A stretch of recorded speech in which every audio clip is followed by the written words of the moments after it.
Uncover Poirot's secrets, where Agatha Christie's Hercule Poirot reveals thrilling mysteries. In the heart of Sussex, a grand manor hides a deadly secret. Sir Reginald Ashford is found dead, struck down in a locked conservatory, murdered under the noses of his guests. Who wielded the fatal blow? Was it his defiant daughter Beatrice hiding a grudge? The suave barrister Julian Carver with a past to conceal? Or the nervous governess Lydia Gray, who saw more than she admits? A mysterious pearl earring, a cryptic manuscript, and a shadowy figure in the gardens hold the clues. Enter Hercule Poirot, the brilliant detective whose little gray cells will unravel a web of lies, scandal, and betrayal. Can he solve the impossible before the killer strikes again? Prepare for a tale of suspense where every glance hides a motive, and the truth is more shocking than you dare imagine. Chapter 1. The Gathering at Blackthorn Manor. The late summer sun cast long golden shadows across the manicured lawns of Blackthorn Manor, a grand Elizabethan pile nestled in the heart of the Sussex countryside. The estate, with its ivy-clad walls and mullioned windows, exuded an air of timeless dignity. Yet beneath its serene facade, an undercurrent of tension simmered. It was the 15th of August, 1925, and the manor was abuzz with preparations for a weekend gathering. Hosted by Sir Reginald Ashford, a retired diplomat whose reputation for hospitality was matched only by his penchant for secrecy. Captain Arthur Hastings, ever the loyal friend and chronicler of Hercule Poirot's exploits, stood on the gravel drive, adjusting his straw hat against the afternoon glare. He had received an unexpected invitation from Sir Reginald, a man he had met only once, during a diplomatic soiree in London. The invitation had been cordial but vague, hinting at a matter of some delicacy that required discussion. Hastings, ever susceptible to curiosity, had accepted, though he suspected the true allure was the promise of a weekend among England's elite. The manor's oak-paneled hall was a hive of activity as guests arrived. Sir Reginald, a tall, silver-haired man with a hawk-like nose and piercing blue eyes, greeted each newcomer with practiced charm. His wife, Lady Eleanor, moved with ethereal grace, her pale silk gown shimmering as she directed servants with quiet authority. Their daughter, Miss Beatrice Ashford, a striking young woman of 25 with auburn hair and a defiant glint in her eyes, hovered near the grand staircase, her smile polite but strained. Among the guests were an eclectic mix. Dr. Malcolm Hartley, a neurologist with a sharp wit and a penchant for brandy. Mrs. Claret suggested perpetual dissatisfaction. As Hastings sipped a pre-dinner sherry in the drawing room, he observed the interplay of personalities. Sir Reginald's charm seemed to falter when addressing his daughter, whose responses were clipped. Mrs. Winthrop's laughter rang a touch too loud, while Mr. Carver's eyes darted about, as if cataloging every detail. The governess, Miss Gray, sat apart, her fingers twisting a handkerchief. Only Colonel Vance seemed at ease, regaling Dr. Hartley with tales of his campaigns in India. Dinner was announced at precisely 7 o'clock, and the party adjourned to the dining room, where a chandelier cast a warm glow over a table laden with crystal and silver. The meal, roast pheasant, glazed carrots, and a delicate consommé, was exquisite. Yet the conversation felt stilted. Sir Reginald spoke of his recent acquisition of a rare manuscript, a medieval text rumored to contain coded secrets. "A trifle, perhaps," he said, his eyes gleaming, "but one that has stirred some interest among collectors." Beatrice's fork clattered against her plate. "Father, must you always speak of that wretched book?" she said, her voice sharp. Lady Eleanor's hand tightened on her glass, and an awkward silence descended. Hastings, ever attuned to such moments, noted the reactions. Mrs. Winthrop's smile was frozen, Dr. Hartley's brow furrowed, and Mr. Carver's gaze lingered on Beatrice. Colonel Vance broke the tension with a hearty laugh, but it did little to dispel the unease. As dessert was served, a lemon tart with a dusting of sugar, the conversation turned to plans for the weekend. Sir Reginald announced a garden party for the following afternoon, to which the local vicar and several neighbors had been invited. "A chance to display Blackthorn's splendor," he said, though his eyes flicked toward Beatrice, who stared resolutely at her plate. After dinner, the guests retired to the library, where a fire crackled despite the warm evening. Hastings, drawn to the bookshelves, noticed a locked glass case containing the manuscript Sir Reginald had mentioned.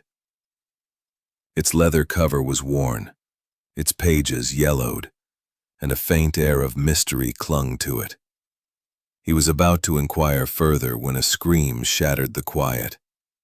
It came from the conservatory, a glass-walled annex overlooking the gardens. The guests rushed toward the sound, Hastings among them, his heart pounding. There, sprawled on the tiled floor, lay Sir Reginald Ashford, his face ashen, a thin trickle of blood seeping from a wound at his temple. A heavy bronze statuette lay beside him. Mr. Carver's face was unreadable, but his hands were clenched. Miss Gray, pale as a ghost, whispered, "This can't be happening." Hastings stepped back, his mind racing. The conservatory's doors were locked, the windows intact. The guests had been together in the library, hadn't they?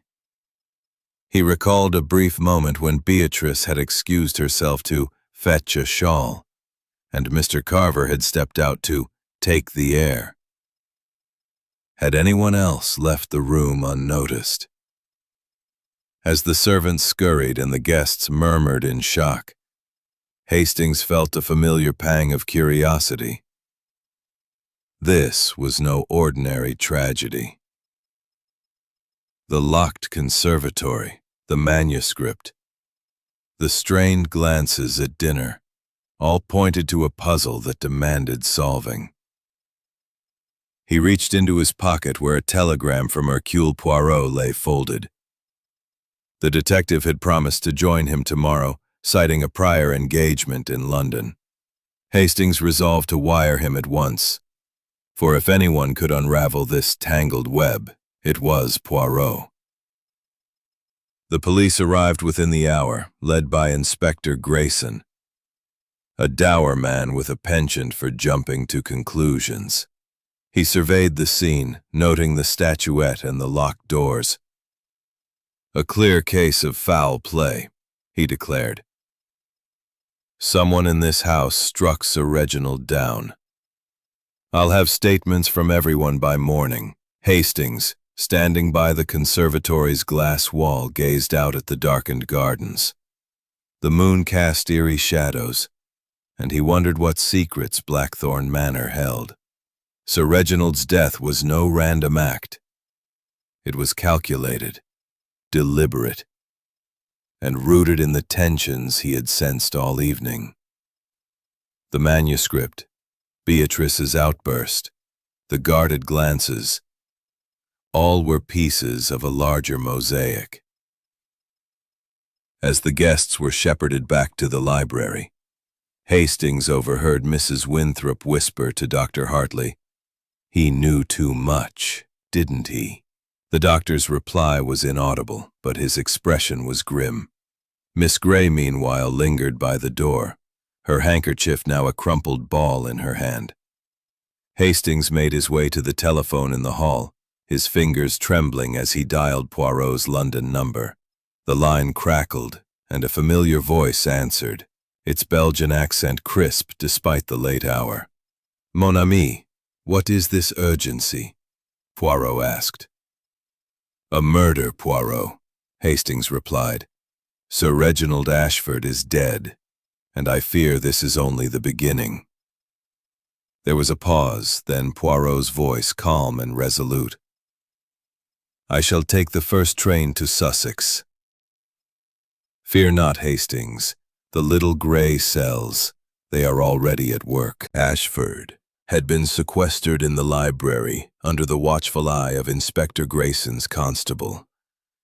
The conservatory, now a crime scene, was cordoned off, its glass walls reflecting the flickering light of lanterns as the police conducted their initial examination. Captain Arthur Hastings, seated on a leather armchair near the fireplace, observed the assembled company with a keen eye, his mind replaying the events of the evening. The library, with its towering bookshelves and scent of old leather, should have been a place of comfort, but tonight it felt oppressive. Lady Eleanor sat rigidly on a velvet settee, her hands clasped so tightly her knuckles gleamed white. Beatrice Ashford, her daughter, paced near the window, her auburn hair disheveled, her earlier defiance replaced by a restless agitation. Dr. Malcolm Hartley leaned against a bookcase, his glass of brandy untouched, his sharp eyes darting between the guests. Mrs. Clara Winthrop, her emerald necklace catching the firelight, fanned herself with a lace handkerchief, her face pale beneath her rouge. Mr. Julian Carver, the barrister, stood apart, his arms crossed, his expression one of calculated neutrality. Miss Lydia Gray, the governess, sat hunched in a corner, her eyes fixed on the floor, while Colonel Rupert Vance and his wife Evelyn murmured quietly to each other, their voices barely audible.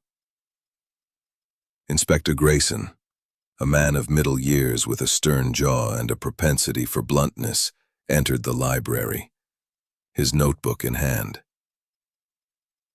"Right," he said, his voice cutting through the tense silence. "I've had a preliminary look at the scene, and I'll need statements from each of you. Sir Reginald was struck on the head with that bronze statuette, likely between 9:30 and 10 p.m. The conservatory doors were locked, and the windows show no signs of tampering. This was no outsider's work." A murmur rippled through the room. Lady Eleanor's voice trembled as she spoke. "But who would do such a thing? Reginald had no enemies here." Grayson raised an eyebrow. "No enemies, madam?" "In my experience, a man of Sir Reginald's stature always has someone who bears a grudge. Now, let's start with where each of you was between 9:30 and 10 o'clock. Hastings listened as the alibis were given, noting the details with care. Lady Eleanor claimed she had been in the library the entire time, discussing the garden party with Mrs. Winthrop. Beatrice admitted to leaving briefly at around 9:40 to fetch a shawl from her room, returning within 10 minutes. Dr. Hartley said he had stepped out to the conversation by the fireplace. Mrs. Winthrop corroborated Lady Eleanor's account, but added that she had noticed Beatrice's absence. Hastings scribbled these details in his notebook, his mind alert for inconsistencies. The timeline was tight, and the locked conservatory posed a puzzle. The statuette, a heavy bronze figure of a Greek warrior, had been on a pedestal near the conservatory's entrance. How had it come to be the murder weapon? And why had Sir Reginald been in the conservatory alone? As Grayson continued his questioning, Hastings recalled a detail from dinner: Sir Reginald's mention of the rare manuscript. The locked glass case in the library stood untouched, its contents, a medieval text with cryptic annotations, seemingly irrelevant to the crime. Yet Hastings could not shake the feeling that it held significance. Sir Reginald's pride in the acquisition, Beatrice's sharp reaction, and the fleeting glances of the other guests suggested a deeper connection. The inspector turned to Beatrice. "Miss Ashford, you were quick to leave the library. What was so urgent about this shawl?" Beatrice's cheeks flushed. "It was chilly. I didn't think it worth mentioning." "And you, Doctor," Hartley, Grayson pressed. "A cigarette on the terrace, alone, at the precise time of the murder? Convenient, wouldn't you say?" Hartley's lips twitched. "I assure you, Inspector, my habits are hardly criminal. I needed air, nothing more." Grayson's eyes narrowed, but he moved on to Mr. Carver. "A telephone call, sir? At that hour? To whom?" Carver's voice was smooth, almost too polished. "A colleague in London. A minor legal matter. I can provide the number if necessary." Hastings noted the barrister's calm demeanor, a stark contrast to Miss Gray's visible distress. When Grayson questioned her, she stammered, I only stepped out for a moment. I heard nothing until the scream." The inspector's skepticism was palpable, but he dismissed the guests for the night, instructing them to remain in their rooms until morning. As they dispersed, Hastings lingered, his gaze drawn to the conservatory's glass wall, visible through the library's open door. The police had left a lantern burning, and its light illuminated the spot where Sir Reginald had fallen. Something glinted on the floor, a small object, overlooked in the chaos. Hastings approached, careful not to disturb the scene, and saw a single pearl earring, its luster marred by a speck of blood. He hesitated, knowing better than to touch it. Instead, he made a mental note. The earring was not. Saw how she looked at him. Evelyn hissed. "She's hiding something." "Quiet, Evelyn," the colonel muttered. "This is no time for gossip." Hastings filed the remark away, his curiosity piqued. He retired to his room, a cozy chamber overlooking the gardens, and sat at the writing desk to compose a detailed telegram to Poirot. He outlined the murder, the locked conservatory, the alibis, and the earring, urging his friend to hasten his arrival. Sleep eluded him that night. The manor's silence was punctuated by creaking floorboards and distant whispers, as if the house itself were conspiring to keep its secrets. Hastings rose at dawn, drawn to the conservatory once more. The police had sealed the door, but through the glass he could still see the chalk outline of Sir Reginald's body. The earring was gone, likely collected by Grayson's men, but its image lingered in his mind. At breakfast, the mood was somber. Lady Eleanor, pale and drawn, barely touched her tea. Beatrice sat in silence, her eyes red-rimmed. Dr. Hartley made a half-hearted attempt at conversation, while Mrs. Winthrop's forced cheer grated on the nerves. Mr. Carver read the morning paper with an air of detachment, and Miss Gray excused herself early, citing a headache. Colonel Vance and his wife exchanged furtive glances, their earlier argument seemingly unresolved. Hastings was sipping his coffee when a servant announced the arrival of a visitor. The door opened, And there stood Hercule Poirot, his small, neat figure immaculate in a tailored suit, his mustache waxed to perfection. His green eyes sparkled with quiet intensity as he surveyed the room. "Mon ami," Poirot said, clasping Hastings' hand, "you have summoned me to a most intriguing affair. A locked room, a murdered man, and a house full of secrets.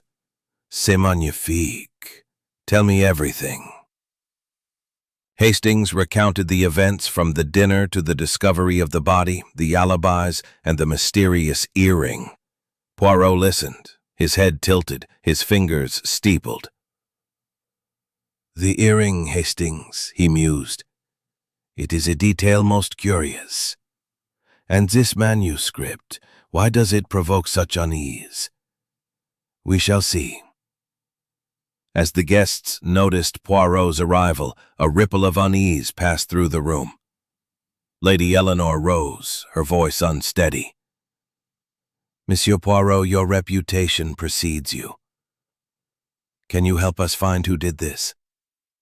Poirot bowed slightly. "Madame, I shall employ the little gray cells to uncover the truth, but first, I must observe, I must listen, and I must understand. The truth, it hides." Rustle of a newspaper were the only sounds, save for the occasional murmur from a servant clearing plates. Captain Arthur Hastings, seated near the window, felt the weight of the previous night's tragedy pressing upon the room.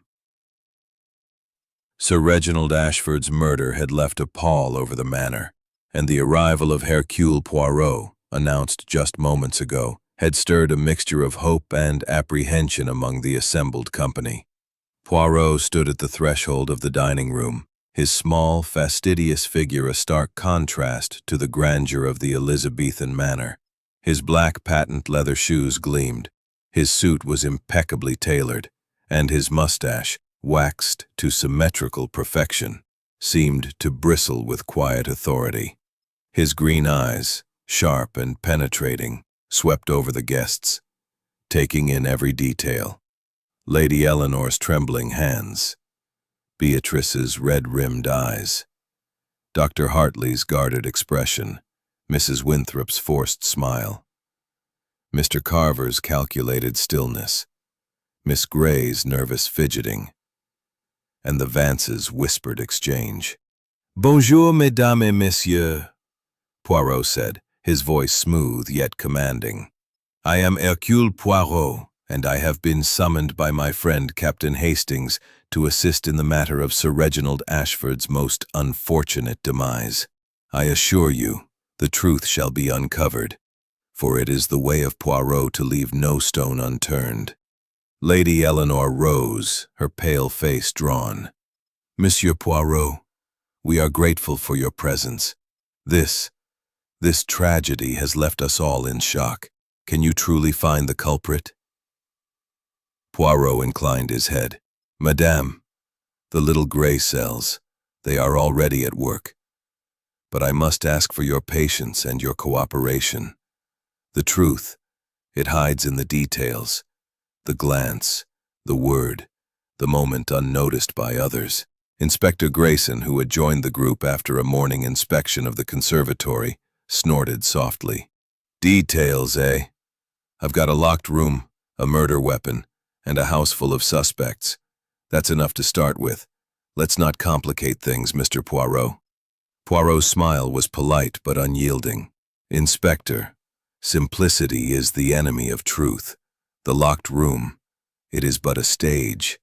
The players, they are the key. Now, if you please, I should like to see the scene of the crime." Grayson led Poirot and Hastings to the conservatory, where the air was thick with the scent of damp earth and tropical plants. The chalk outline of Sir Reginald's body remained on the tiled floor, and the bronze statuette, now bagged as evidence, had left a faint smear of blood on the pedestal. Poirot's eyes roamed the room, noting the locked doors, the intact windows, and the arrangement of furniture, a wicker chair, a small table, and a row of potted ferns. Such force requires strength, or Perhaps passion. Hastings nodded. The police found a pearl earring near the body last night, Poirot. I saw it myself. A small thing, but it didn't seem to belong to anyone here. Poirot's eyes gleamed. An earring, you say? Most interesting. It is not here now, I presume. Grayson shook his head. Bagged it as evidence. We'll check it against the lady's belongings, but it's a common enough design. Could belong to anyone. No, Poirot said softly. Nothing in a murder is common. Tell me, Inspector, the time of death, has it been confirmed? Dr. Hartley examined the body last night, Grayson replied. Puts it between 9:30 and 10 p.m., based on the state of the blood and body temperature. Matches the timeline of the scream we all heard at 10 o'clock. Poirot nodded, his fingers brushing the edge of the pedestal. And the manuscript? Sir Reginald's prized acquisition. Where is it now? In the library, still locked in its case, Grayson said. No signs of tampering. Seems unrelated, if you ask me. Poirot's smile was enigmatic. We shall see, Inspector. We shall see. Returning to the library, Poirot requested a private audience with each guest, beginning with Lady Eleanor.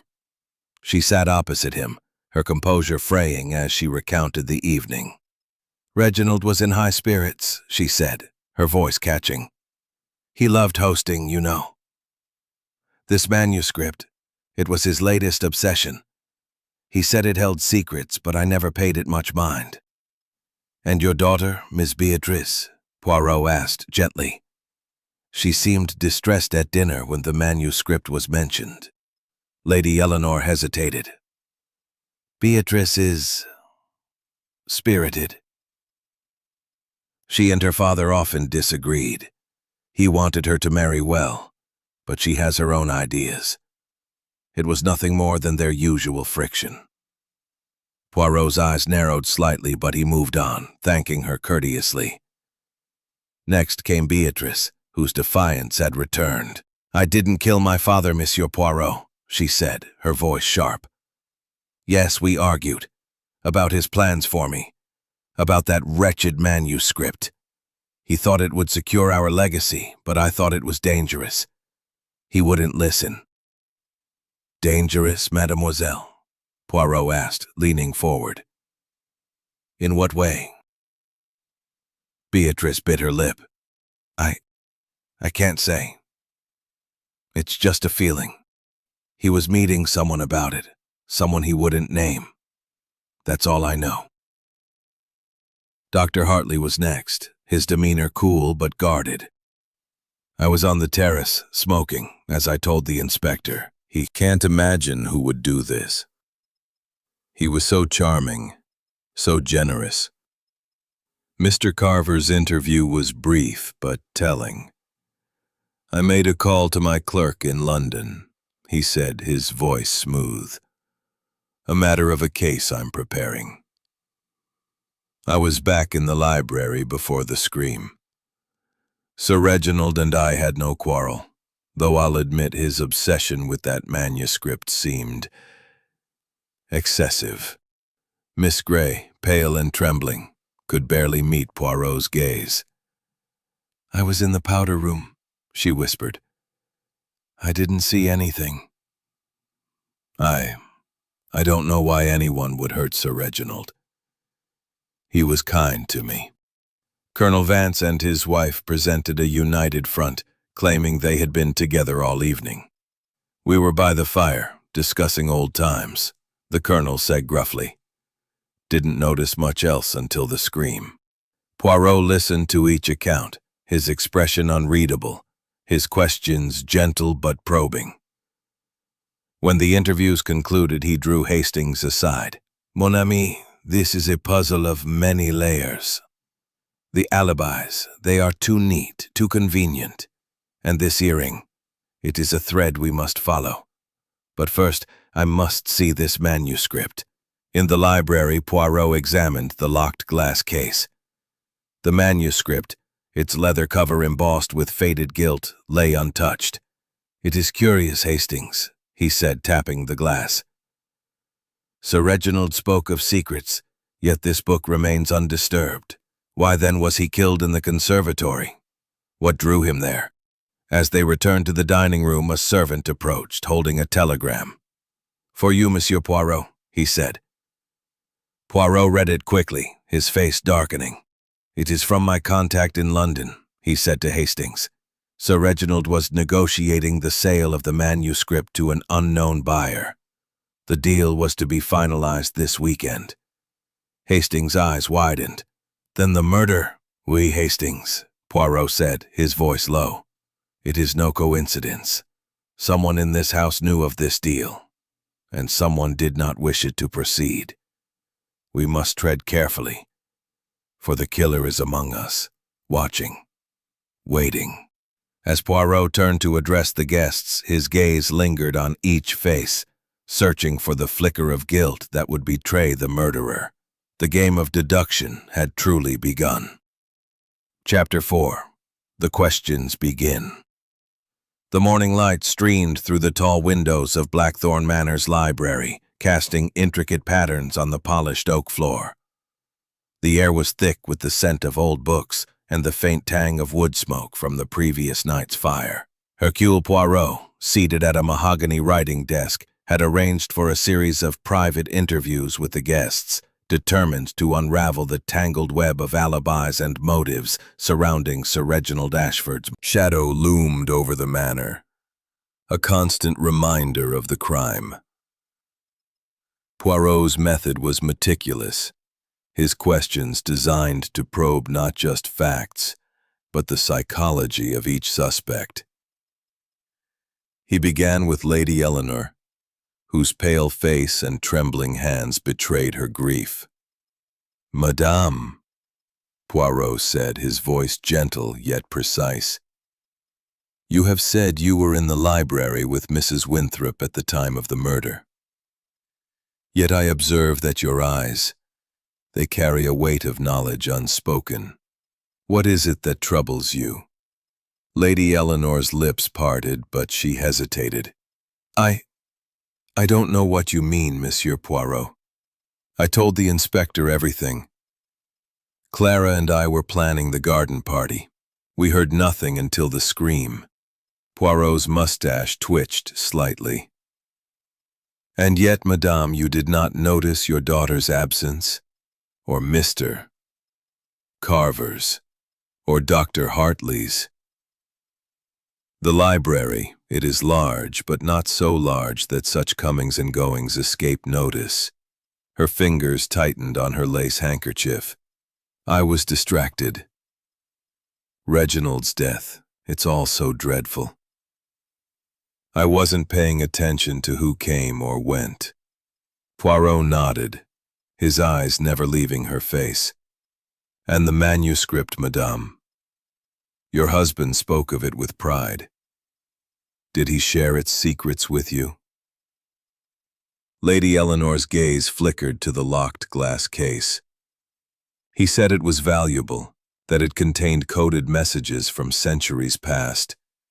He was obsessed with deciphering it. I thought it a harmless fancy, but Beatrice, she was uneasy. She said it brought trouble."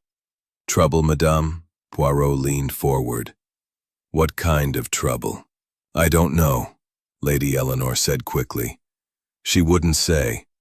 Please, Monsieur Poirot, you mustn't think Beatrice had anything to do with this. She loved her father despite their disagreements." Poirot dismissed her courteously, but his expression suggested he was far from satisfied. Next came Beatrice Ashford, her auburn hair pulled back tightly, her green eyes blazing with defiance. "I've told you everything," she said before Poirot could speak. "I went to my room for a shawl. I was gone 10 minutes, no more. I didn't kill my father." "Calm yourself, mademoiselle," Poirot said, raising a hand. I do not accuse. I observe. Your father's manuscript, why did it trouble you so? Beatrice's jaw tightened. He was secretive about it. He'd been meeting someone in London, someone he wouldn't name. He said the manuscript was worth a fortune, but I overheard him once, on the telephone, saying it could ruin someone. I begged him to let it go, but he wouldn't listen.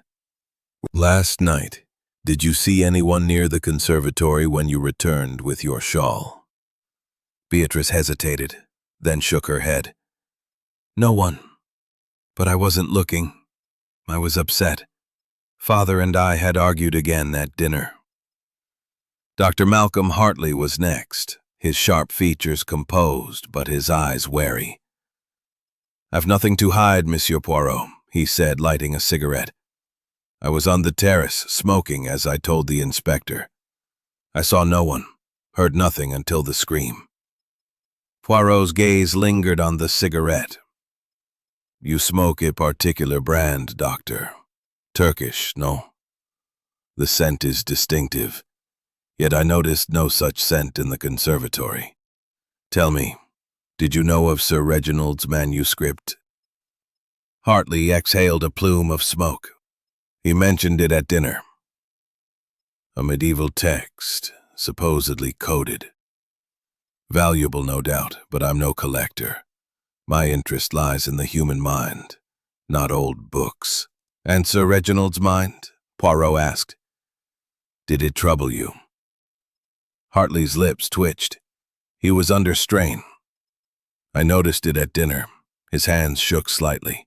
His laughter was forced. But I'm no psychiatrist. I didn't pry. Mrs. Clara Winthrop entered with a flutter of her fan, her emerald necklace glinting. Monsieur Poirot, this is all so dreadful, she said, her voice breathy. I was with Lady Eleanor, as I told the inspector. We were discussing flowers, roses specifically. I saw nothing amiss. Poirot's smile was polite. Madame, you are observant, no? You noticed the details of jewelry, of flowers.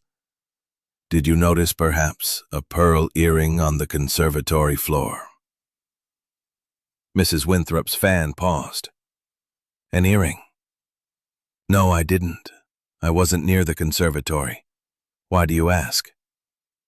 A detail, Madame, Poirot said smoothly. One must consider all possibilities. Mr. Julian Carver was next, his barrister's poise unshaken. I made a call to my clerk, he repeated. It was brief, 5 minutes perhaps.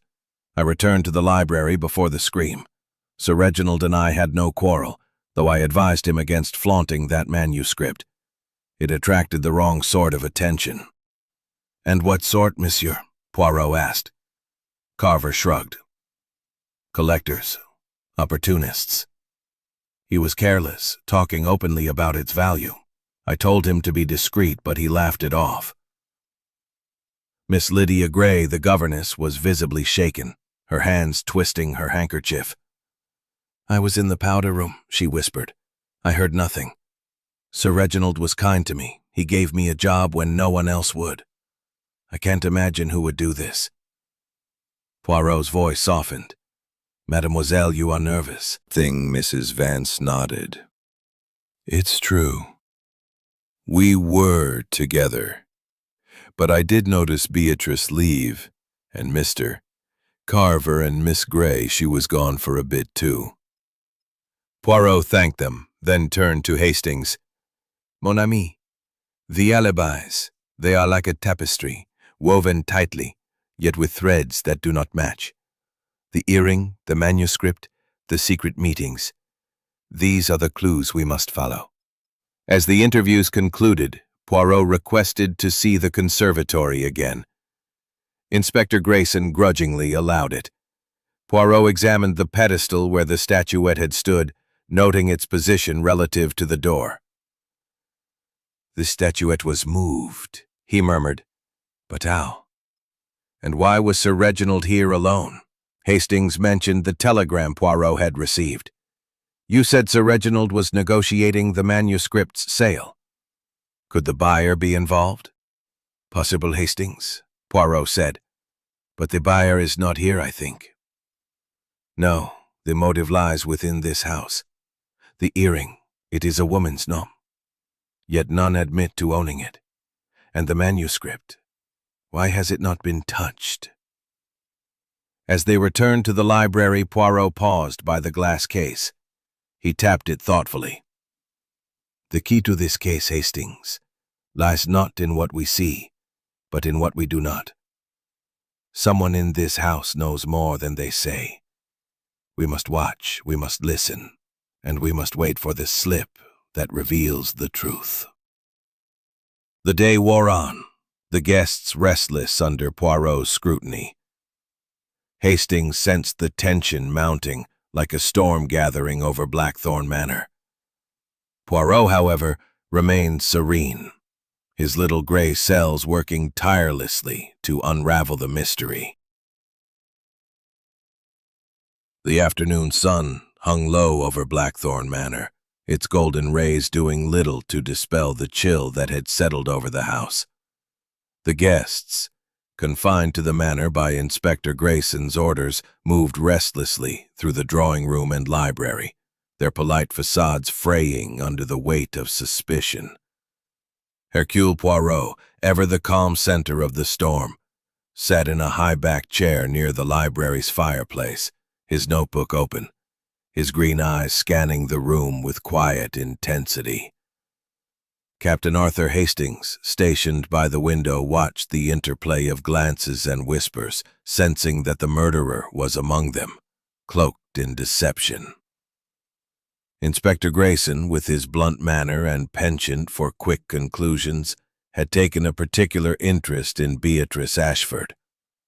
Her brief absence from the library to fetch a shawl, combined with her admitted friction with her father, made her an obvious suspect in his eyes. "It's clear as day," he declared to Poirot and Hastings, his voice carrying across the room. "The girl How dare you, Inspector?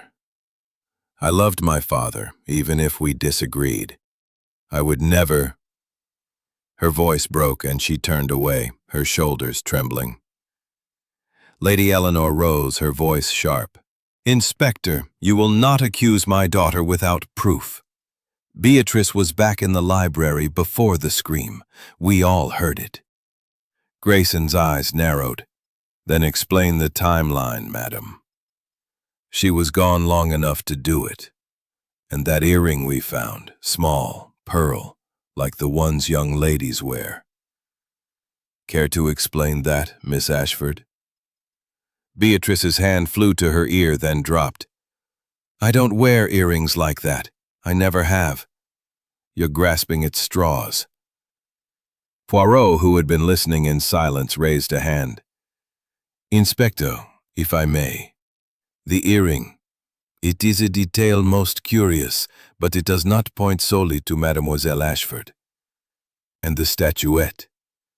Its weight suggests a deliberate act, not a moment of passion.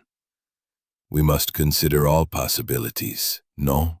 Grayson snorted. "You and your possibilities, Mr. Poirot. I deal in facts. The girl had motive, opportunity, and no solid alibi." Hastings, watching Poirot's expression, saw the faintest twitch of his mustache, a sign that the detective was far from convinced. Poirot rose and approached the glass case containing Sir Reginald's manuscript, his fingers brushing the lock. "Inspector, you focus on the obvious, but the obvious is often a distraction. The manuscript, has it been examined?" Grayson shrugged. "It's locked up tight. No signs of tampering. Looks like a red herring to me." "Perhaps," Poirot said softly. "But in a crime such as this, every detail matters. Let us not dismiss it so quickly." As Grayson returned to questioning the servants, Poirot drew Hastings aside. "Mon ami, the inspector. He is like a bulldog, tenacious but blind to subtlety. Mademoiselle Beatrice is not the killer, I think. Her anger is genuine, but it is the anger of grief, not guilt. No, the true culprit is more cunning, hiding behind these, what do you call them? Red herrings. Hastings nodded, glancing at the other guests. Dr. Malcolm Hartley was deep in conversation with Mrs. Winthrop, his gestures animated, her laughter forced. Mr. Julian Carver sat alone reading a legal journal, his calm demeanor almost too perfect. Miss Lydia Gray, pale and silent, clutched a book she hadn't opened, her eyes darting nervously. Colonel Vance and his wife Evelyn stood by the window, their heads bent together, their whispers urgent. "Poirot," Hastings said. "Grayson's fixation on Beatrice feels too convenient. Someone's steering him that way, aren't they?" Was fragrant with roses and lavender. The conservatory's glass walls glinted in the sunlight, its interior still sealed.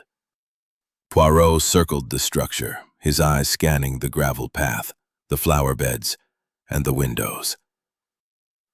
The doors were locked, the windows intact, he mused. Yet Sir Reginald was inside, alone. How did the killer enter and leave without trace? Hastings frowned. Could they have had a key? Or perhaps a window was opened and closed? Poirot shook his head. No, Hastings. The windows, they are old, heavy. To open and close one without noise or damage, it is unlikely. And the key to the conservatory was found in Sir Reginald's pocket. No, the answer lies elsewhere. He paused by a rose bush near the conservatory's east wall, crouching to examine the soil. Regardez, Hastings, the earth here, it is disturbed, as if someone stood for a time. And this, he plucked a small crumpled cigarette stub from the ground, its tip stained with a faint trace of lipstick. Turkish, like those of Dr. Hartley. Yet the lipstick suggests a woman. Hastings' eyes widened. Mrs. Winthrop or Mrs. Vance? They both wear lipstick. Or perhaps another, Poirot said, pocketing the stub. We must not assume. But this, it is a clue that does not fit the inspector's theory. Returning to the manor, Poirot requested to see the servants, who had been overlooked in Grayson's haste to pin the crime on Beatrice. The butler, Mr. Simmons, a stooped man with a deferential manner, confirmed that the conservatory had been locked all evening, as per Sir Reginald's orders. He often went there alone, Simmons said. Said it was his place to think. And did you see anyone near the conservatory before the scream? Poirot asked. Simmons hesitated. I saw Miss Gray pass by the hall around 9:45, sir. She looked upset, but I didn't think much of it. She's a quiet one. Poirot thanked him and turned to the maid, Jenny, a young woman with wide eyes. I was cleaning the upstairs hall, she said nervously. I saw Mr. Carver come up to use the telephone, and Miss Beatrice went to her room. But I also saw. She paused, glancing at the door. Speak, mademoiselle, Poirot urged gently. The truth, it is our only ally. Jenny lowered her voice. I saw Mrs. Vance near the conservatory door just before 10. She was looking around like she didn't want to be seen. Poirot's expression remained impassive, requesting permission to examine it. Grayson, reluctant but curious, unlocked the case with a key provided by Lady Eleanor. The manuscript, its pages brittle and covered in cryptic symbols, lay open before them. Poirot studied it closely, his fingers tracing the faded ink. It is as Sir Reginald said, Poirot murmured. A code, perhaps a cipher. But Why kill for it? And why leave it untouched? Hastings glanced at the guests who had gathered in the drawing room for tea. Mrs. Winthrop's laughter rang out, but it was strained. Dr. Hartley's eyes followed Beatrice, who sat apart, her face pale. Mr. Carver's calm was unshaken, but his fingers tapped rhythmically on his cup. Miss Gray excused herself, claiming another headache, and the Vances exchanged a look that spoke of secrets. "Poirot," Hastings whispered. "Grayson's barking up the wrong tree. Beatrice isn't the killer, but someone wants us to think she is." "We, Hastings," Poirot replied. "The red herrings, they are plentiful. But the truth, it is like a diamond, hidden among the pebbles. We shall find it, mon ami, by looking where others do not." As the afternoon faded into evening, Poirot's presence seemed to unsettle the guests, their polite masks slipping. The murderer, Hastings knew, was watching, waiting for a misstep. But with Poirot's little gray cells at work, the killer's confidence was surely misplaced. Chapter 6. A Clue in Detail. The late afternoon light bathed Blackthorn Manor in a golden haze, softening the stark reality of the crime that had shattered its tranquility. In the library, Hercule Poirot sat at the mahogany desk, his small, neat hands carefully turning the pages of Sir Reginald Ashford's prized manuscript. The air was heavy with the scent of aged paper and the lingering tension of the morning's interviews. Captain Arthur Hastings stood nearby, his notebook filled with jottings of alibis, motives, and the curious details Poirot had uncovered: the pearl earring, the cigarette stub with lipstick, and the maid sighting of Mrs. Vance near the conservatory. Each clue was a piece of the puzzle, but it was a single, subtle inconsistency that now held Poirot's attention. Inspector Grayson, growing impatient with Poirot's methodical pace, had retreated to the conservatory to oversee the police's continued examination of the scene. His focus remained on Beatrice Ashford, whose brief absence from the library and strained relationship with her father made her his prime suspect. Poirot, however, had dismissed this over, peering at the leather-bound volume. Its pages were filled with dense script and cryptic symbols, some resembling alchemical signs, others indecipherable. "It's fascinating, Poirot, but what does it have to do with the murder? It wasn't stolen, and the case wasn't touched."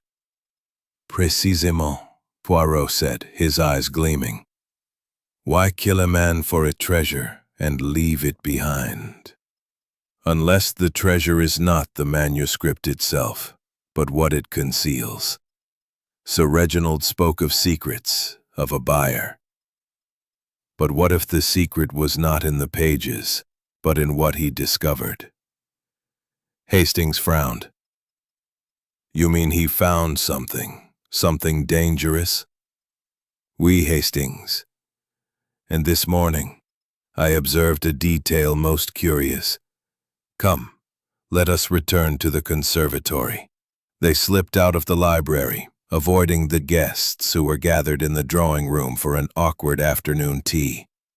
The conservatory, still sealed by police tape, was quiet, its glass walls reflecting the fading light.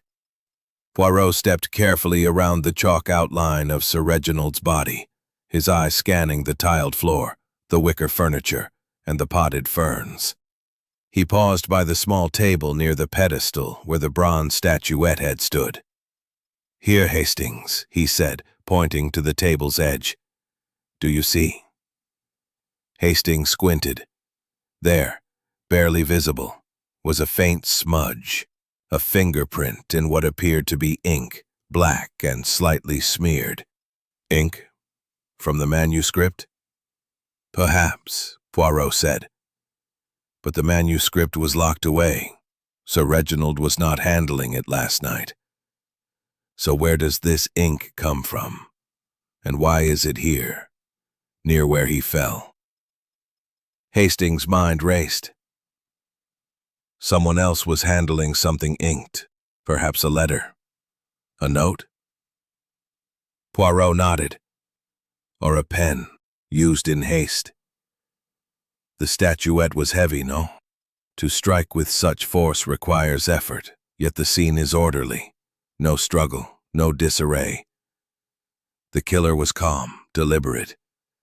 And this ink, it is a clue to their presence. They returned to the library, where Poirot requested a magnifying glass from the butler, Mr. Simmons. Examining the smudge through the lens, Poirot confirmed it was indeed ink, with a faint bluish tint. Not the black ink of the manuscript, he murmured. This is modern, fountain pen ink.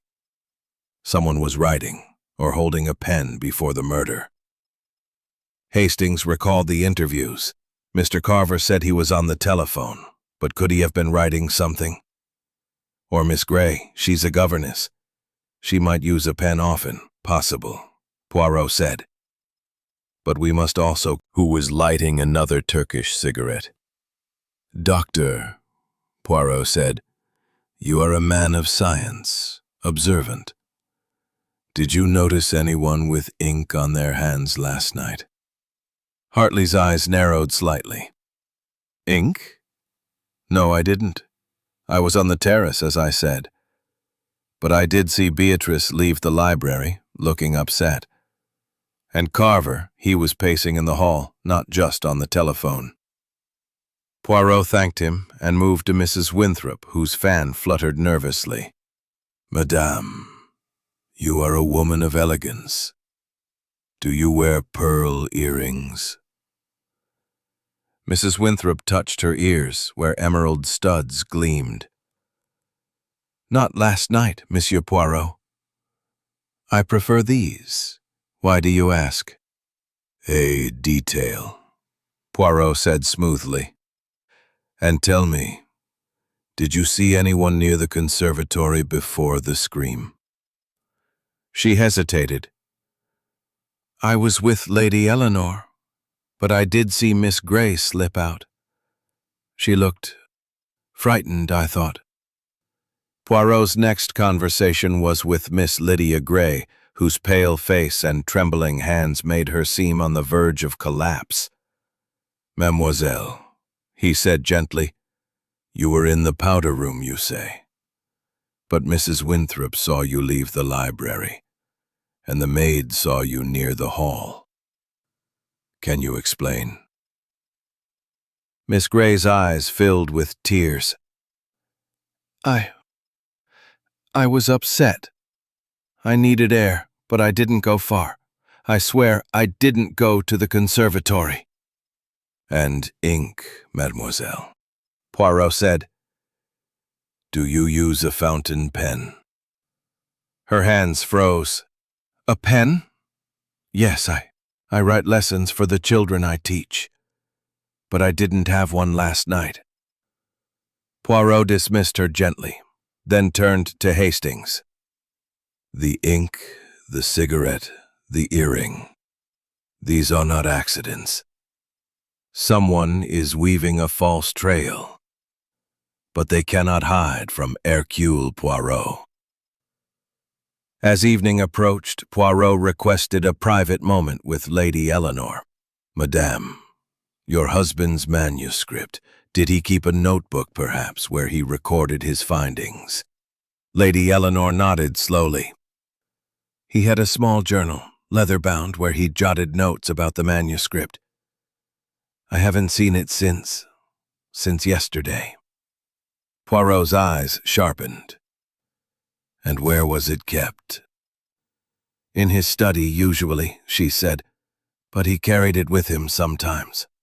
Poirot and Hastings went to the study, a small room lined with books and maps. A search revealed no journal, but under a blotter on the desk, Poirot found a single sheet of paper torn at the edge, with a few cryptic words in Sir Reginald's hand. Knowledge it holds, and the person it threatens. We must find this journal, Hastings. It will tell us who Sir Reginald meant to confront. As they returned to the library, the guests were gathered for dinner, their faces a mix of fear and suspicion. Poirot's presence seemed to unsettle them, and Hastings noticed Mrs. Vance's hand tremble as she reached for her glass. The ink smudge, the torn note, the unclaimed earring. These were the threads Poirot would weave together. But the killer was still watching, their mask firmly in place. Chapter 7. More Lies Surface. The evening shadows lengthened across Blackthorn Manor, casting an eerie pall over the dining room, where the guests gathered for a strained dinner. The clink of silverware and the murmur of forced conversation did little to mask the undercurrent of fear that had settled over the house since Sir Reginald Ashford's murder. Hercule Poirot, seated at the table with his napkin folded precisely, observed the company with his characteristic intensity, his green eyes catching every flicker of unease. Captain Arthur Hastings, opposite him, noted the tension in the air. Lady Eleanor's forced composure, Beatrice's sullen silence, Dr. Hartley's guarded glances, Mrs. Winthrop's nervous chatter, Mr. Carver's calculated calm, Miss Grey's trembling hands, and the Vances' whispered exchanges. Each guest was a piece in the puzzle, and Poirot's discovery of the ink smudge and the torn note had only deepened the mystery.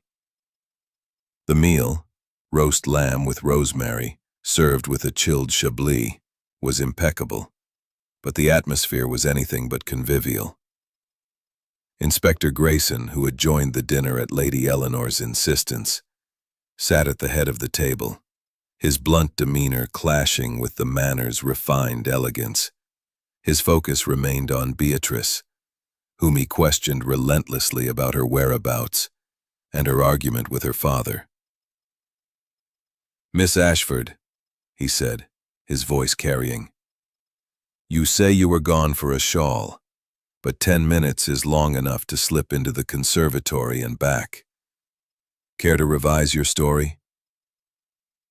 Beatrice's fork clattered against her plate. "I've told you, Inspector, I didn't go near the conservatory. I was in my room, and I came straight back. Why won't you believe me?" "Because," Grayson retorted, "your story's got holes. That earring we found. Pearl, small, like something a young lady might wear. And your temper at dinner wasn't exactly filial." Lady Eleanor's voice was sharp. "Inspector, you will not harass my daughter. She's grieving, as am I. Look elsewhere," turning his attention to his plate. Poirot's gaze swept the table, lingering on each guest. Hastings, watching closely, noticed a subtle shift.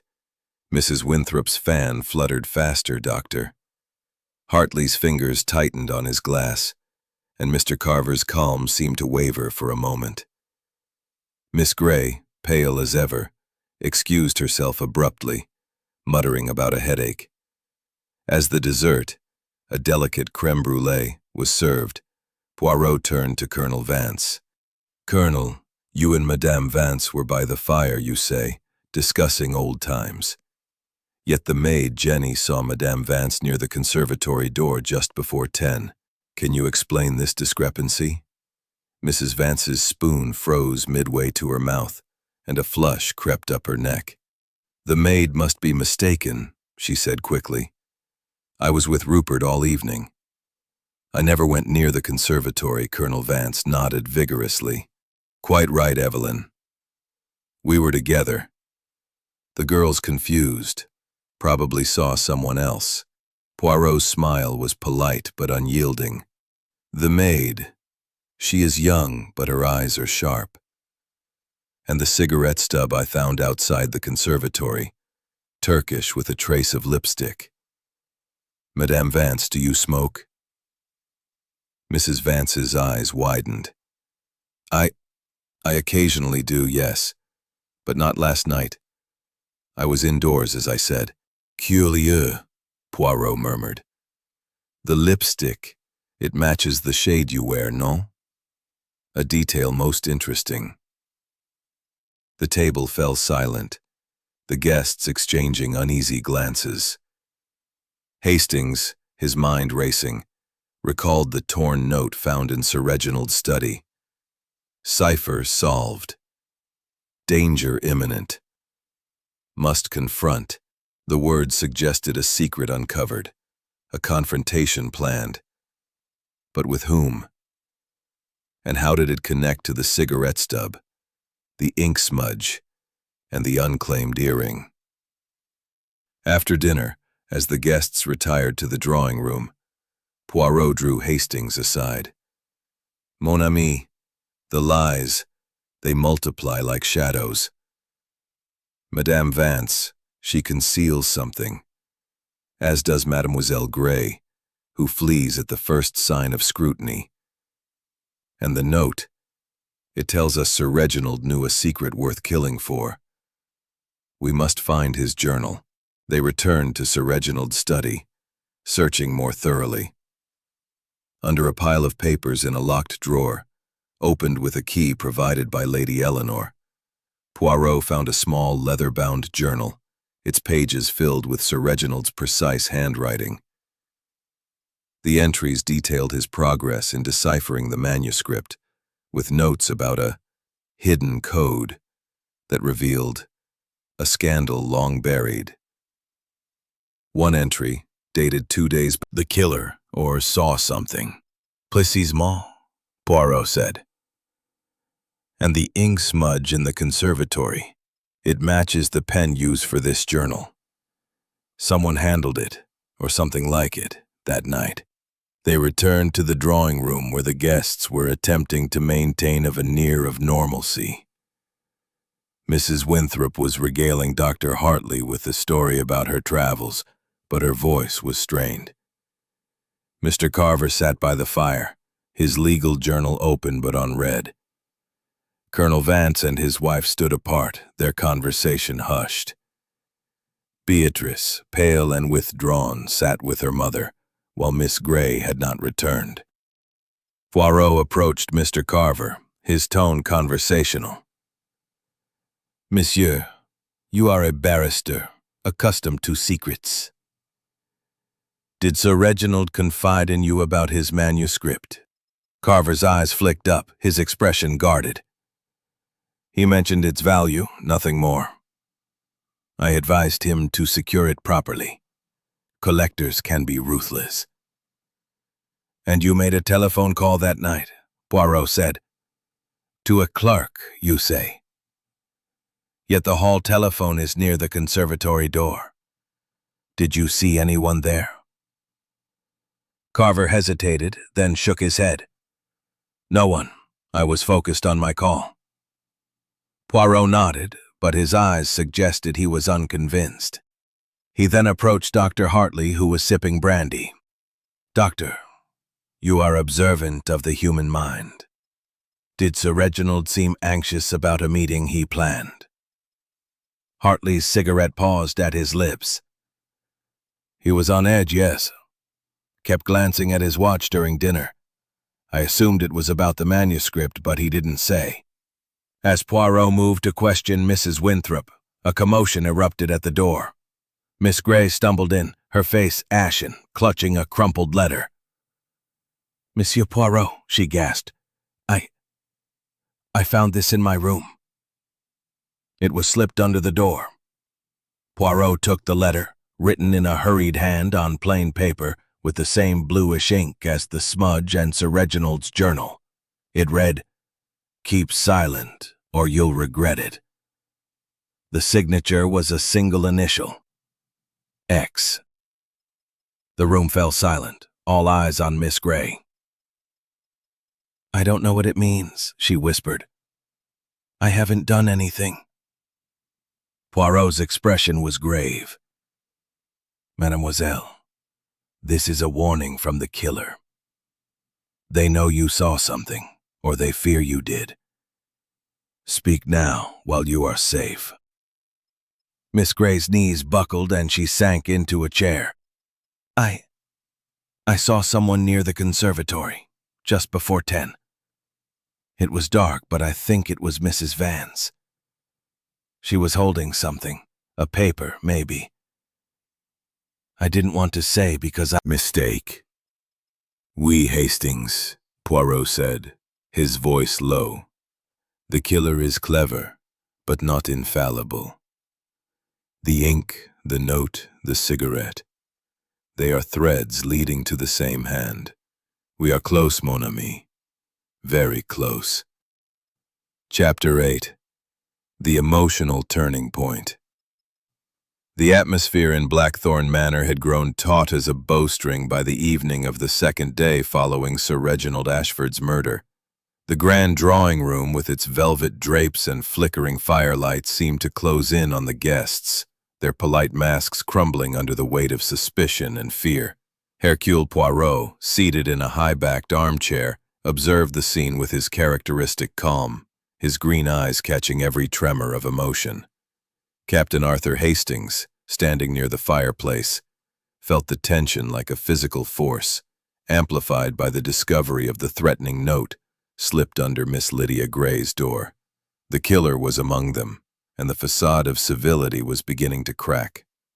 The note, scrawled in bluish ink with the cryptic signature X, had shaken the household. Miss Gray's revelation that she had seen Mrs. Evelyn Vance near the conservatory holding a paper just before the murder had sparked a heated exchange. Mrs. Vance, her face flushed with indignation, had denied the accusation, supported by her husband, Colonel Rupert Vance. But the seed of doubt had been planted, and the guests' glances were now laced with suspicion. Poirot, ever methodical, had tucked the note into his pocket, his mind turning over the clues. The pearl earring, the lipstick-stained cigarette stub, the ink smudge, Sir Reginald's journal, and now this threatening letter. Dinner had been a somber affair, the conversation stilted and punctuated by awkward silences. Lady Eleanor, pale and drawn, barely touched her food, her eyes fixed on her daughter Beatrice, who sat rigid, her earlier defiance replaced by a quiet despair. Dr. Malcolm Hartley sipped his wine with a forced air of nonchalance, while Mrs. Clara Winthrop's fan fluttered incessantly, her emerald necklace glinting in the candlelight. Mr. Julian Carver maintained his barrister's composure, but his fingers drummed lightly on the table. Miss Gray, still shaken, ate little, her eyes darting to the door as if expecting another threat. The Vances sat close, their whispers sharp and urgent.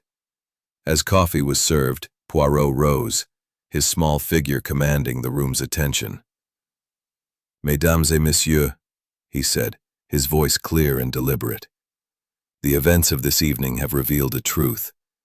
The killer among us grows anxious. The note to Mademoiselle Gray is a sign of fear, a crack in their armor. I ask you now to reflect. What do you know? What have you seen?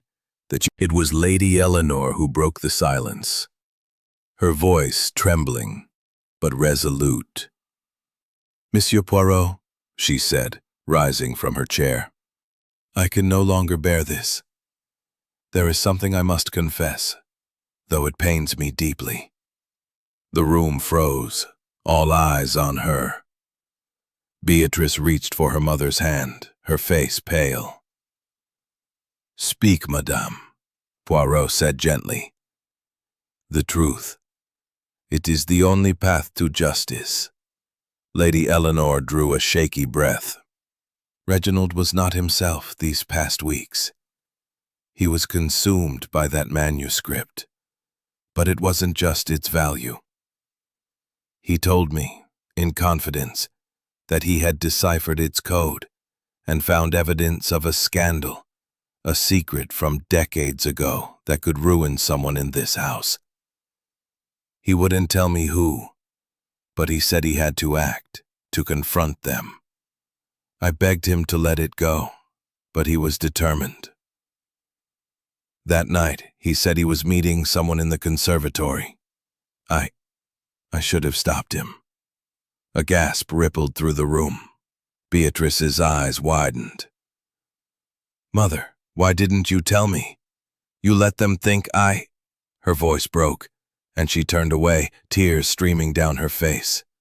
Poirot's expression remained serene, but his eyes were sharp. "Madame, this is most significant. Did Sir Reginald say anything else about this meeting? A name, perhaps, or a hint?" Lady Eleanor shook her head. "No, he was secretive, even with me. But he was afraid. I saw it in his eyes. He kept his journal close, said it held his proof." Poirot nodded, his fingers brushing the pocket where he had stored the threatening note. "And this scandal, did he speak of its nature? A financial matter? A personal betrayal?" "I don't know," Lady Eleanor said, her voice barely a whisper.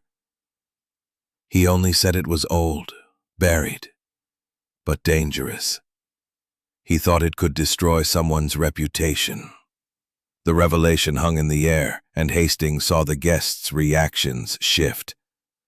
Dr. Hartley's jaw tightened, Mrs. Winthrop's fan stilled, and Mr. Carver's eyes narrowed.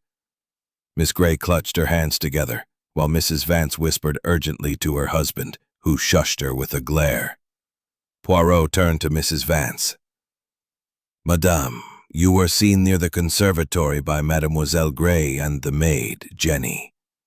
You claim to have been with your husband, yet the evidence suggests otherwise. Will you tell us what you were doing?" Mrs. Vance's face reddened. "I told you. I was with Rupert. That girl is lying or mistaken. I had no reason to harm Sir Reginald." Colonel Vance placed a hand on her arm. "Evelyn, enough." Trembling but resolute. I can't stay silent anymore. I saw more than I said. It wasn't just Mrs. Vance I saw, Mr. Carver near the conservatory door too, just after I passed by.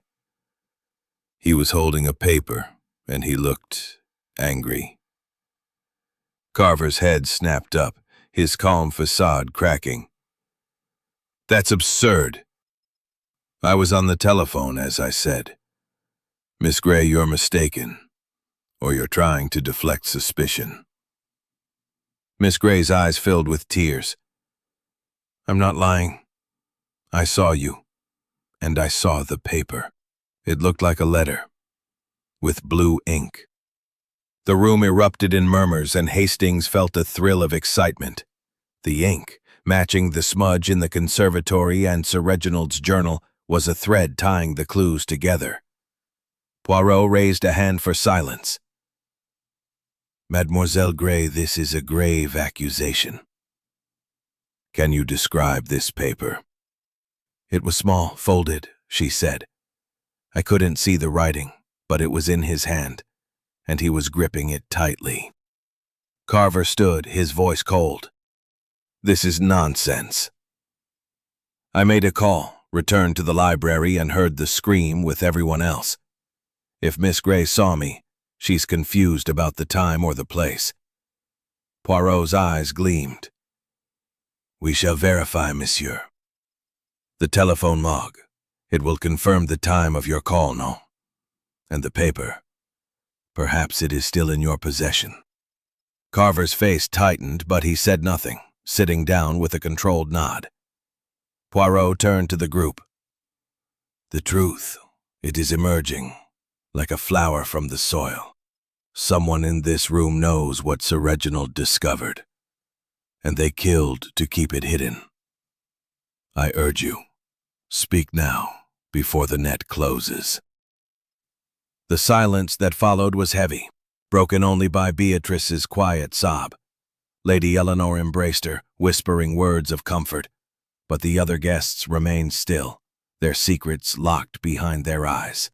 Hastings, watching Poirot, saw the detective's calm resolve.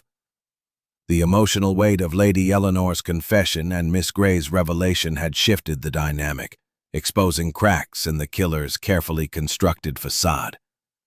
As the guests dispersed to their rooms, Poirot drew Hastings aside. "Mon ami, the killer is rattled. The note to Mademoiselle Grey was a mistake, and these accusations, they stir the waters. We are close to the truth, but we must be vigilant. The journal, the ink, the scandal. They point to one person, but we need proof." Hastings nodded, his heart racing. The paper Carver was holding. Could it be the missing journal page? Perhaps, Poirot said. Or a letter, a confession, a threat. Tomorrow point had been reached, and the truth was closer than ever. Chapter 9. The Trap. The morning of the third day at Blackthorn Manor dawned with a heavy mist cloaking the Sussex countryside, as if the very landscape conspired to mirror the fog of suspicion within the house. The grand drawing room, where the guests had gathered for a tense breakfast, was steeped in an oppressive silence, broken only by the clink of teacups and the rustle of a newspaper. Hercule Poirot, immaculate as ever in his tailored suit, sat at the head of the table, his green eyes scanning the faces of the assembled company. Captain Arthur Hastings, seated to his right, felt the weight of the previous night's revelations. Lady Eleanor's confession about Sir Reginald's discovery of a scandal, Miss Lydia Grey's accusation against Mr. Julian Carver, and the threatening note signed X. The killer was cornered, and Poirot was ready to set his trap. The guests were visibly on edge. Lady Eleanor's hands trembled as she poured tea, her eyes darting to her daughter Beatrice, who sat pale and silent, her earlier defiance replaced by a quiet resolve. Dr. Malcolm Hartley sipped his coffee, his sharp features betraying a flicker of unease. Mrs. Clara Winthrop's fan moved ceaselessly, her emerald necklace catching the dim light. Mr. Carver maintained his barrister's composure, but his fingers gripped his cup a fraction too tightly. Miss Grey, pale and nervous, avoided eye contact, while Colonel Rupert Vance and his wife Evelyn exchanged furtive glances, their whispers barely audible. Inspector Grayson, who had spent the morning reviewing the police's findings, entered the room with a scowl. "Mr. Poirot," he said, his tone gruff, "I've checked the telephone log. Carver's call to his clerk was at 9:47 p.m., lasting 3 minutes. Doesn't clear him, but it tightens the timeline. As for that earring, none of the ladies claim it, and the servants don't recognize it. I'm still leaning toward Miss Ashford." Beatrice's head snapped up. "I've told you, Inspector, I didn't do it. Why won't you look at the others?" Poirot raised a hand, his voice calm but commanding. "Inspector, your diligence is admirable, but you chase the shadow, not the substance. The earring, the ink smudge, the cigarette stub, the note, these are not accidents. They point to a mind that plans, that deceives. Tonight, we shall uncover that mind." The guests froze, their eyes fixed on Poirot. Hastings, sensing the moment's gravity, leaned closer. "What do you mean, Poirot?" he whispered. Poirot's mustache twitched. "A trap, mon ami. Each other. Their movements restless, their conversations curt." Hastings, assisting Poirot, noticed the detective's quiet intensity as he reviewed his notes.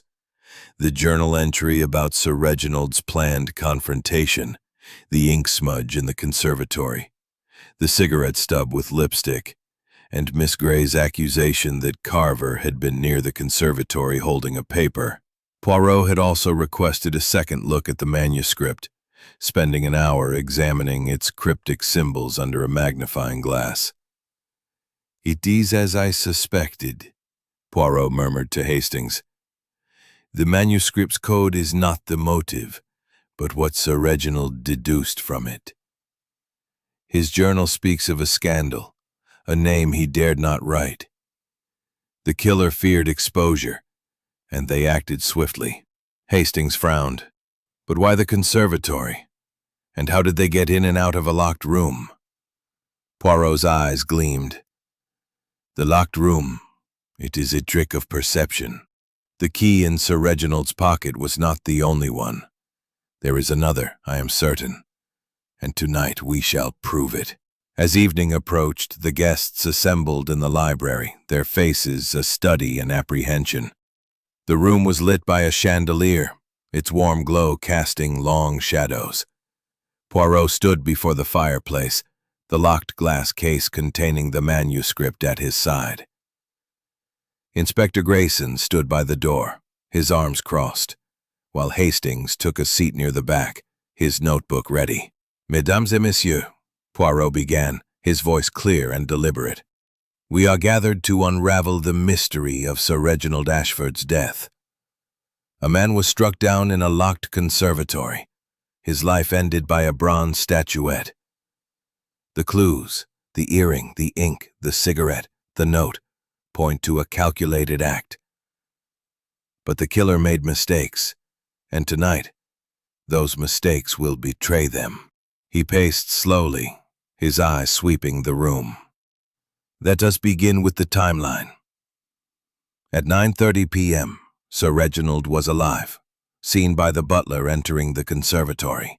At 10 o'clock, the scream was heard. In that half hour, someone entered, killed him, and left, locking the door behind them. The key was in Sir Reginald's pocket, yet I propose there is a second key, hidden by the killer." A murmur rippled through the room. Lady Eleanor's hand tightened on Beatrice's. Mrs. Vance's face paled, and Carver's eyes narrowed. Poirot continued. "The ink smudge in the conservatory matches the pen used in Sir Reginald's journal, where he wrote of a scandal and a confrontation. The cigarette stub, Turkish with lipstick, places someone outside the conservatory, and the note to Mademoiselle Grey, a warning to silence her observation of Mr. Carver and Mrs. Vance near the scene." Mrs. Vance stood, her voice shrill. "I was with Rupert." "Yet Mademoiselle Grey saw you with a paper, inked in blue. What was it?" Carver's voice was cold. "I told you, I made a call." "If Miss Grey saw me, she's mistaken about the paper. I had nothing in my hand." Poirot's smile was enigmatic. "We shall see. But first, a demonstration." He produced a small key from his pocket, holding it up. "This I found in the conservatory's flower bed, hidden beneath a rose bush. It fits the conservatory door. Someone dropped it, perhaps in haste." The room gasped. Colonel Vance's face reddened. "That's preposterous. You're suggesting one of us had a duplicate key?" "Oui," Poirot said. "And now, I propose a test. I have asked the butler to place an object in the conservatory, a letter, written in blue ink, resembling the one Sir Reginald held. I invite you all to join me there. The killer, I suspect, will be unable to resist checking if their secret is safe." The guests followed, their steps hesitant, to the conservatory. The door was unlocked with the newly found key, revealing a folded letter on the table, its blue ink visible. Poirot stood back, watching as the guests entered. Hastings noticed Mrs. Winthrop's fan pause, "Doctor." Hartley's eyes darted to the letter, and Miss Grey's hands tremble.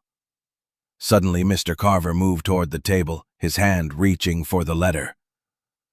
"This is absurd," he said, his voice tight. "I'll prove there's nothing to it." "Stop!" Poirot's voice was sharp. "Monsieur Carver, why such haste?" "The letter. It is a trap, and you have stepped into it." Carver froze, his face pale. I only wanted to see what it was." "This proves nothing." Poirot's eyes gleamed. "It proves, monsieur, that you fear what the letter might reveal. The paper Miss Gray saw you holding. Was it Sir Reginald's, torn from his journal, exposing the scandal he uncovered?" The room was silent, all eyes on Carver. He straightened, his composure returning. "You have no proof, Poirot. This is speculation." "Perhaps," Poirot said. "But the trap, it has shown us who is nervous. The truth is near, mes amis. Very near." As the guests returned to the library, their nerves frayed, Hastings whispered to Poirot, "You've rattled him, Poirot. But is Carver the killer?" Poirot's smile was serene. "The trap, Hastings, is not yet sprung, but the killer's fear, it grows. Tomorrow we shall have our answer." The manor settled into an uneasy night. The guests, Poirot, for what he had promised would be the final gathering, assembled with a mixture of dread and anticipation. Captain Arthur Hastings, seated near the fireplace, felt the tension in the room, as palpable as the damp air outside. The trap set the previous evening, Poirot's dramatic display of the conservatory key and the planted letter, had rattled the killer, and now Poirot was ready to unveil the truth. The guests took their places, their faces etched with strain. Lady Eleanor sat rigidly, clutching Beatrice's hand, her eyes haunted by grief and fear. Beatrice, pale but composed, met Poirot's gaze with a flicker of hope. Dr. Malcolm Hartley leaned against a bookcase, his cigarette unlit, his sharp features taut. Mrs. Clara Winthrop's fan lay still in her lap, her emerald necklace glinting dully. Mr. Julian Carver, his barrister's poise frayed, sat with his hands clasped tightly. Miss Lydia Gray, trembling, clutched a handkerchief, her eyes red from sleeplessness. Colonel Rupert Vance and his wife Evelyn sat close, their expressions guarded, their earlier unity strained by Poirot's probing. Inspector Grayson stood by the door, his arms crossed, his skepticism evident. "Well, Mr. Poirot," he said, his voice gruff, "you've had your theatrics. Let's hear it. Who killed Sir Reginald?" Poirot rose, his small figure commanding the room with quiet authority. "Mesdames et messieurs," he began, his voice clear and precise.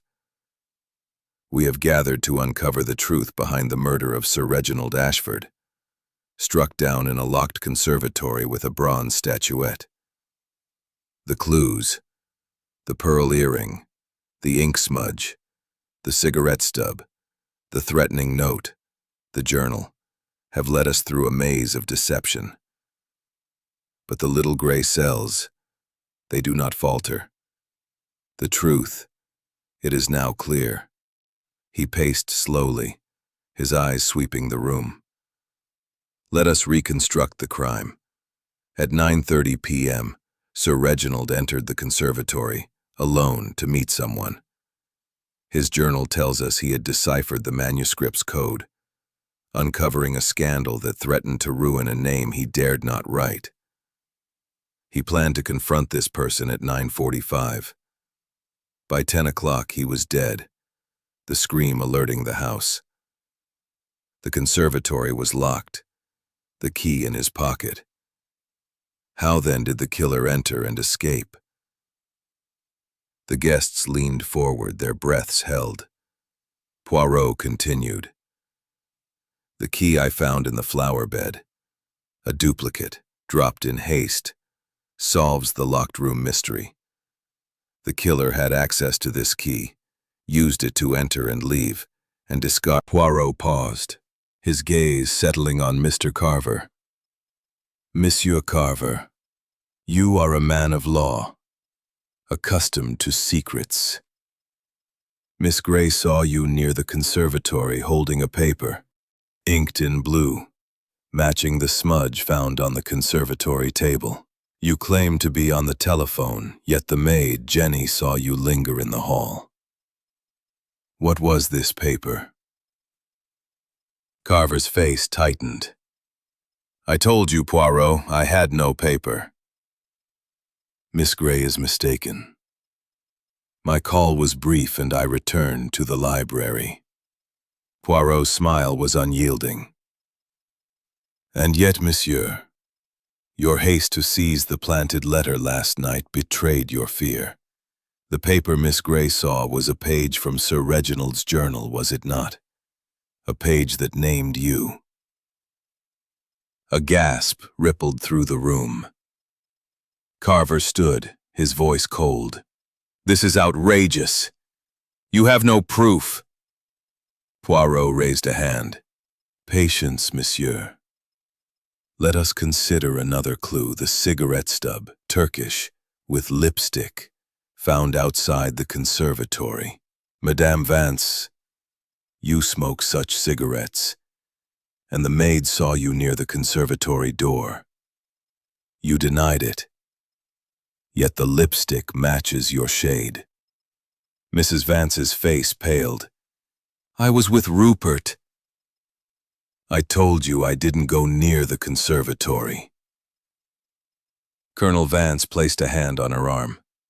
She's telling the truth, Poirot. Leave her out of this. Poirot's eyes gleamed. But the note to Mademoiselle Gray, signed X, was a warning to silence her observation of you both. Why? Because you, Madame Vance, were involved. Not in the murder, but in the secret Sir Reginald uncovered. He turned to the group.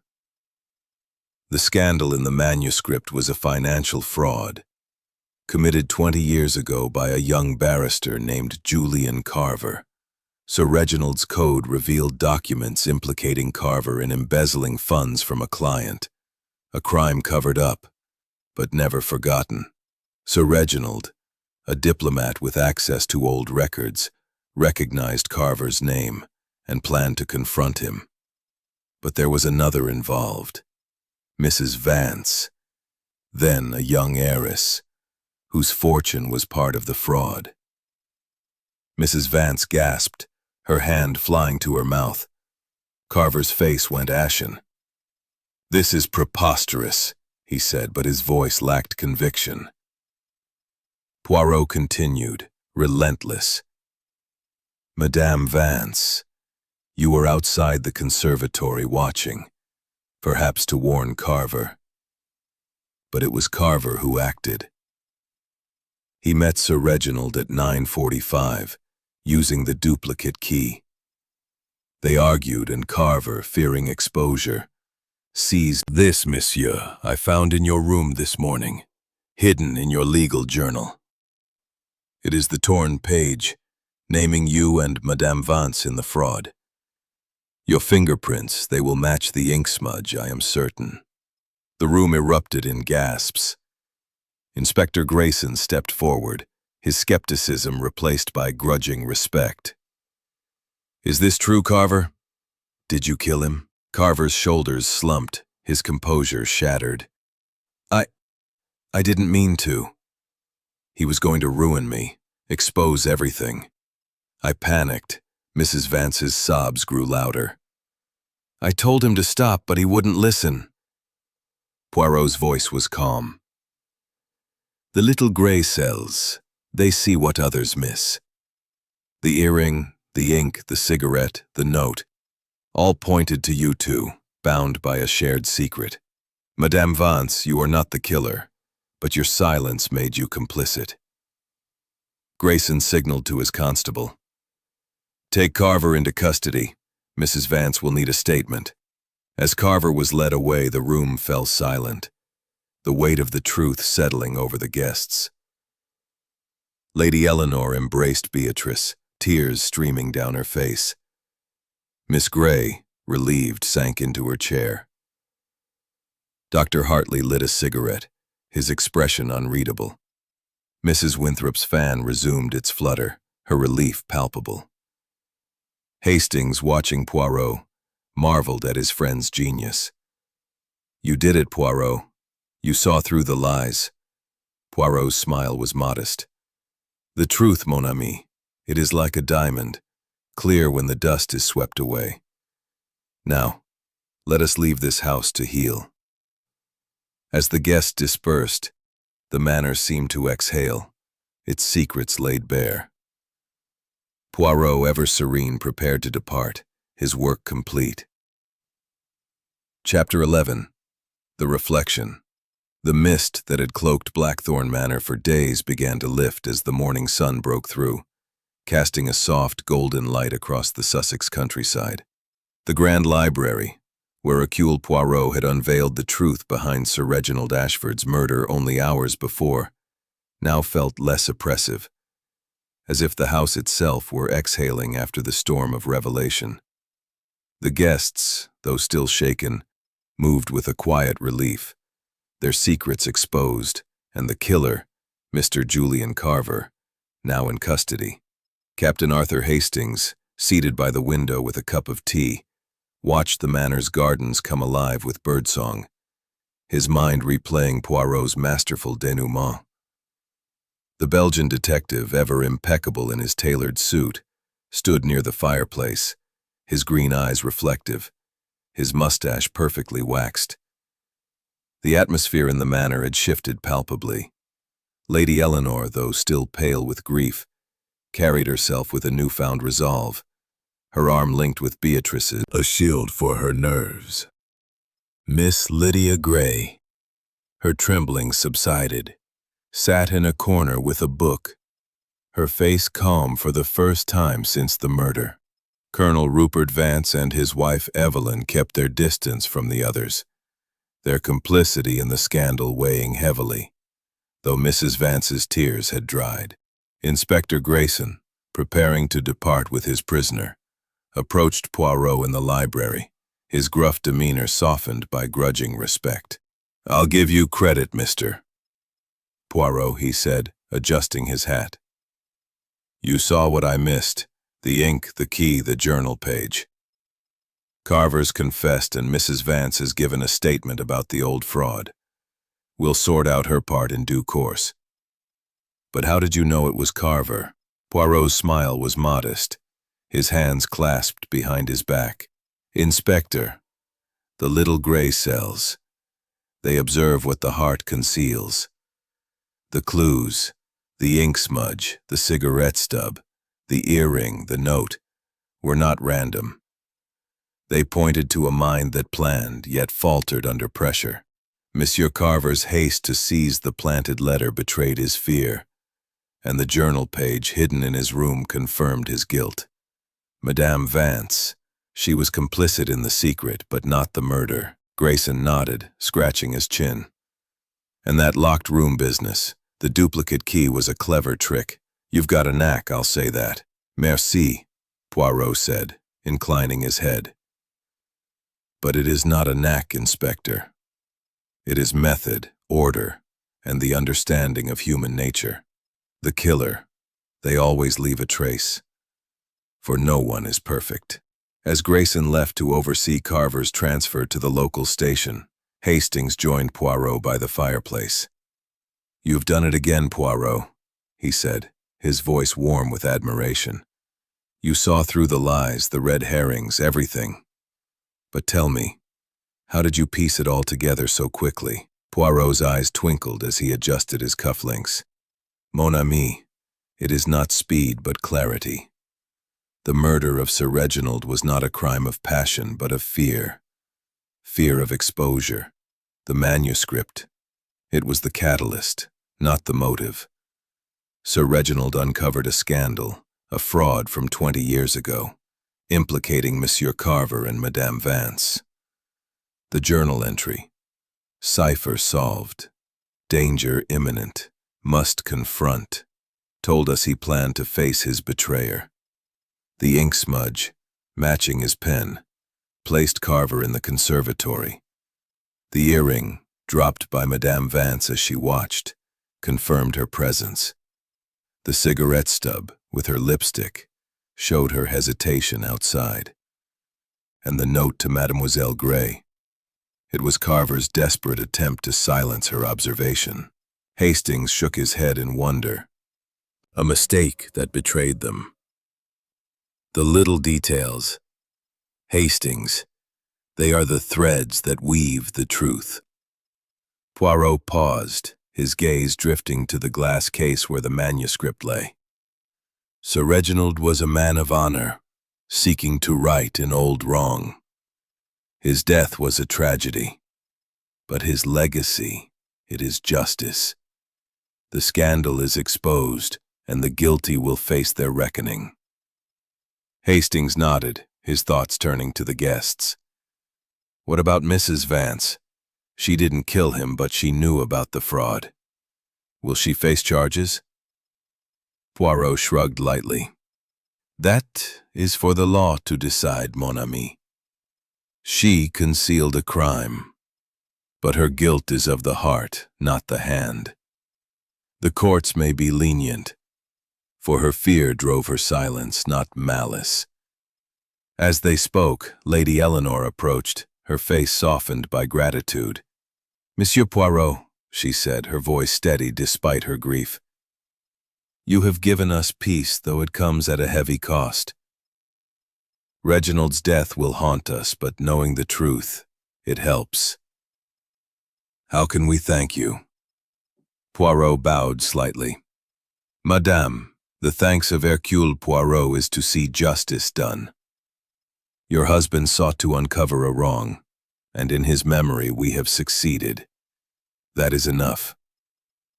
Beatrice, standing behind her mother, stepped forward. I was so angry with him, she said, her voice thick with emotion. I thought he was obsessed with that manuscript, but he was trying to protect us, wasn't he? Oui, mademoiselle, Poirot said gently. Your father was a man of principle, and his courage, it lives on in you. The guests began to disperse, their bags packed as they prepared to leave Blackthorn Manor. Dr. Hartley offered a nod of respect to Poirot while Mrs. Winthrop, her nerves calmed, thanked him effusively. Miss Gray, her confidence restored, murmured a quiet word of gratitude. The Vances, subdued, left without speaking, their future uncertain. As Poirot and Hastings gathered their belongings, preparing to catch the afternoon train to London, Hastings reflected on the case. You know, Poirot, it's remarkable how you see the human side of these things. It's not just the clues, it's the people, their fears, their secrets. Poirot's smile was wistful. The human heart, Hastings. It is the greatest puzzle of all. The clues, they are but signposts.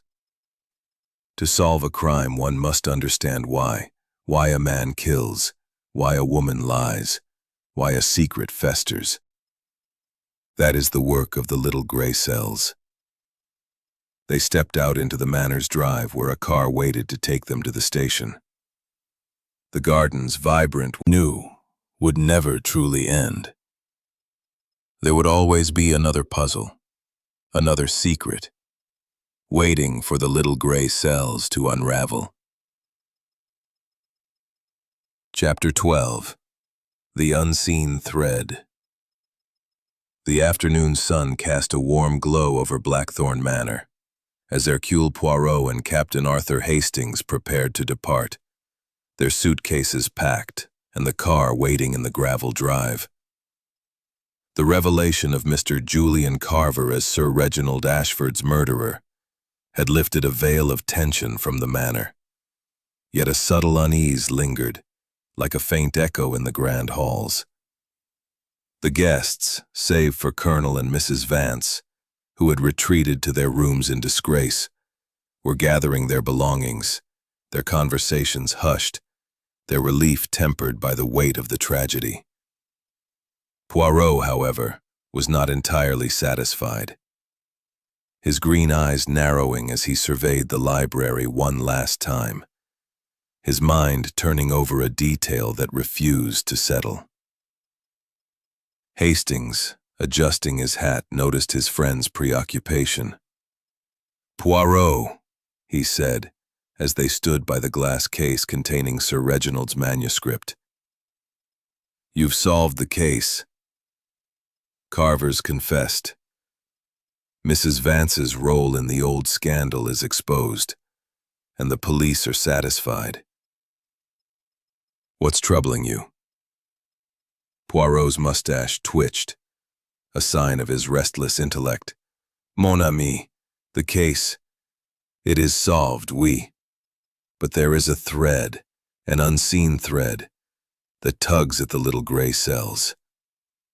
The earring, the cigarette stub, the ink smudge, the journal page. They fit. They point to Carver and Madame Vance. Yet something remains. Something not quite in place." Hastings frowned. "You mean there's more to it? Another accomplice?" "Perhaps," Poirot said, his voice low. "Or perhaps a detail we have overlooked. The manuscript. Sir Reginald's discovery of the scandal was the motive. But why was the manuscript itself untouched? And Miss Grey, her fear. It was genuine, but her observation of Carver and Mrs. Vance. It was too precise, too convenient." They were interrupted by Lady Eleanor, who approached with Beatrice at her side. "Monsieur Poirot," Lady Eleanor said, her voice steady despite her pallor. "We are forever in your debt. You've given us closure, though the pain of Reginald's loss will linger. Is there anything more we can do for you?" Poirot bowed slightly. "Madam, your gratitude is enough. But if I may ask, Sir Reginald's journal, did he ever mention emeralds?" And Mrs. Vance denied it was hers. Beatrice nodded. "It's strange, Monsieur Poirot. None of the servants recognized it either." Poirot thanked them and turned to Hastings. "The earring, mon ami. It is the unseen thread. It does not belong to Madame Vance, despite her presence outside the conservatory. So, whose is it?" They sought out Mr. Simmons, the butler, who was overseeing the packing of the guests' luggage in the hall. His stooped figure and deferential manner belied a quiet intelligence, and Poirot approached him with care. "Monsieur Simmons," he said, "you were close to Sir Reginald. Did he confide in you about the manuscript, or about a meeting he planned that night?" Simmons hesitated, his hands pausing on a suitcase. "He did, sir, in a manner of speaking. A few days ago he said he'd found something in the manuscript, a secret that could stir up old ghosts, as he put it. He was to meet someone in the conservatory, but he didn't say who. He was worried, though, kept looking over his shoulder. And the earring," Poirot pressed. "Did you see any guest or servant wearing such a pearl earring?" Simmons shook his head. "No, sir. I noticed it when the police showed it around. It's not from the manor, I'd swear to it." Poirot's expression grew thoughtful. "Merci, Monsieur Simmons. You have been most helpful." As they stepped outside to the waiting car, Hastings whispered, "Poirot, you're not suggesting someone else was involved, are you?" Carver confessed, "and the evidence points to him." "Oui, Hastings. Poirot said. Carver is the killer. But the earring, it does not fit. It suggests a presence we have not accounted for. Someone who was in the conservatory that night. Perhaps a witness. Perhaps something more. They were joined by Dr. Malcolm Hartley, who approached with a cigarette in hand, his sharp features softened by a wry smile. Monsieur Poirot, you've done a remarkable job. I'll admit I didn't think Carver had it in him. But you saw through the lot of us. Poirot's smile was polite. Doctor, you are observant of the mind. Did you notice anything that night? A gesture? A look that seemed out of place? Hartley exhaled a plume of smoke. I noticed Miss Grey was jumpy, more than usual, and Mrs. Winthrop. She kept touching her necklace, like it was a talisman, but nothing concrete. You've got your man, haven't you? Perhaps, Poirot said, his tone enigmatic. But the mind, it hides many secrets, no? As Hartley walked away, Poirot turned to Hastings. We must return to the conservatory, mon ami. One final look before we depart. They slipped back into the manor, avoiding the departing guest. Stood, his magnifying glass in hand. The ink smudge, it was here, he murmured. And the earring, found nearby. But look, Hastings, there, in the crack between the tiles. Hastings peered down, spotting a tiny object glinting in the light. A single pearl bead, smaller than the earring but matching its design. Another clue? He asked. Oui, Poirot said, carefully retrieving it with a handkerchief. This bead, it is part of the earring, broken off perhaps in a struggle. But Madame Vance, she was outside, not inside. So, who dropped this? Hastings' mind raced. Miss Grey? She was nervous, and she saw Carver and Mrs. Vance. Could she have been in here? Poirot shook his head. No, her fear was of observation, not participation. But this bead, it suggests another presence, someone who fled, leaving the earring behind.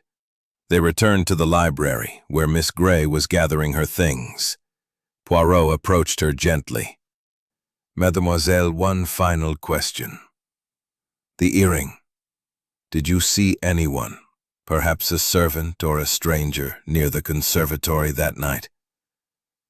Miss Grey's eyes widened. A stranger? No, but I did see a shadow, just outside, before I saw Mrs. Vance. I thought it was my imagination, but it moved quickly, toward the gardens. Poirot's eyes gleamed. Merci, mademoiselle. You have given us the final piece. As they walked to the car, Hastings whispered, A stranger? Poirot, are you saying someone else was involved? Not involved, Hastings, Poirot said. But a witness, perhaps. The earring, the bead, they belong to someone not of this house, someone who saw the murder and fled. The killer's secret is safe for now, but the thread remains, and one day it may lead us further. They climbed into the car, the manor receding behind them. Hastings felt a pang of unease. Poirot's work was done, but the unseen thread lingered, a mystery within a mystery. Poirot, however, seemed serene, his little gray cells content with the justice achieved, if not the whole truth. Chapter 13. The Hidden Observer. The car carrying Hercule Poirot and Captain Arthur Hastings rolled smoothly along the winding Sussex lanes, leaving Blackthorn Manor behind as the late afternoon sun dipped below the horizon, painting the sky in hues of amber and violet. The resolution of Sir Reginald Ashford's murder had brought a measure of peace to the manor, with Mr. Julian Carver in custody and Mrs. Evelyn Vance's complicity in the old scandal exposed. Yet, Poirot's discovery of the pearl bead in the conservatory and Miss Lydia Gray's mention of a fleeting shadow had still station. You've solved the case. Carver's confessed. The evidence is airtight. But that bead, that shadow, you think there's more to it, don't you? Someone else was there that night. Poirot's green eyes gleamed in the dim light. Mon ami, you are perceptive. Oui. The case is closed, the murderer caught, but the pearl bead and the shadow, they are like the echo of a melody not fully played. The earring found in the conservatory does not belong to any guest or servant. And the bead, it suggests a struggle, a presence unnoticed. Someone watched the crime, Hastings, and they fled, leaving these traces. Hastings frowned, his mind racing. A witness, then. But why not come forward? And how does it connect to Carver and Mrs. Vance? Poirot steepled his fingers. That is the question. The witness, they fear exposure, perhaps because they know more than they saw. The earring, the bead, they are feminine, no? Yet no woman in the manor claims them. We must consider the possibility of an outsider, someone drawn to Blackthorn by the manuscript or the scandal. As the car reached the station, Poirot instructed the driver to wait, expressing a sudden desire to return to the manor for one final inquiry. There is a detail, Hastings, he said, that we have not explored fully.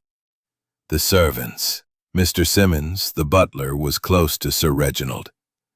He may know of a visitor, someone who came to Blackthorn unannounced. They returned to the manor, where the remaining guests were finalizing their departures. Lady Eleanor and Beatrice were in the drawing room, overseeing the packing of personal effects, their faces softened by the resolution of the case, but still marked by grief.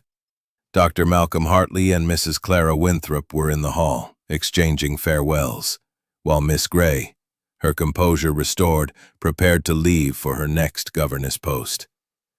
The Vances had already departed, their shame driving them to an early exit. Poirot sought out Mr. Simmons, who was in the pantry, meticulously polishing silver. The butler looked up, surprised. "Monsieur Poirot, I thought you'd gone. Is there something more?" "Oui, Monsieur Simmons," Poirot said, his tone gentle but probing. "You served Sir Reginald faithfully. Tell me, in the days before his death, did any stranger visit the manor? Perhaps someone inquiring about the manuscript?" Simmons paused, his cloth still in hand. "A stranger, sir? Well, there was a woman, 2 days before the murder. She came to the service entrance, asking for Sir Reginald. Said she was a scholar, interested in his collection. I told her he was busy and she left, but I saw her lingering in the gardens later, near the conservatory." Poirot's eyes sharpened. Think much of it at the time. Hastings' heart quickened. "Poirot, that's it. The earring's owner, a scholar, perhaps connected to the manuscript." Poirot nodded. "And did she give a name, Monsieur Simmons?" Simmons shook his head. "No, sir. She said she'd write to Sir Reginald, but I don't know if she did. He was secretive about his meetings that week." Poirot thanked the butler and led Hastings back to the conservatory, now empty and silent. He stood by the window, gazing out at the gardens where the woman had lingered. "The shadow, mon ami," he murmured. "This woman, she was no mere scholar. She knew of the manuscript's secret, perhaps sent by another interested party. She witnessed the murder, or part of it, and fled, losing her earring and its bead in her haste." Hastings frowned. "But why not tell the police? If she saw Carver kill Sir Reginald, she could have ended it then." "Fear, Hastings," Poirot said. "Fear of exposure, or perhaps involvement. The manuscript scandal implicated Carver and Mrs. Vance, but it may have touched others who wish to remain hidden. This woman, she is a ghost in our puzzle, but her presence explains the earring." They returned to the drawing room, where Poirot approached Lady Eleanor. "Madame, one final question. Did Sir Reginald receive any letters or inquiries about the manuscript from a woman, perhaps a scholar? Lady Eleanor's brow furrowed. He mentioned a letter, yes, from a Miss Eleanor Brant, claiming to be a historian. He said he'd invited her to discuss the manuscript, but she never came, or so he thought. He was vague about it. Poirot's eyes gleamed. Miss Eleanor Brant. A name, at last. Merci, madame. As they prepared to leave once more, Hastings whispered, "Do you think this Miss Brant was working with Carver, or someone else?" Poirot shook his head. "Non, mon ami. She was an observer, drawn by the manuscript's allure. Perhaps she sought to buy it, or to steal its secrets. But when she saw the murder, she fled, leaving her earring as evidence of her presence. We may never find her, but she is not the killer. Carver's guilt is certain." They climbed into the car, the manor fading into the twilight. Hastings felt a pang of frustration. The mystery of the hidden observer was unresolved, a loose thread in Poirot's otherwise flawless tapestry. "Will you pursue her, Poirot?" "This Miss Brant." Poirot's smile was serene. "If fate brings her to us, perhaps. But the justice for Sir Reginald is done. The earring, the bead, they are echoes of a moment, not the heart of the crime."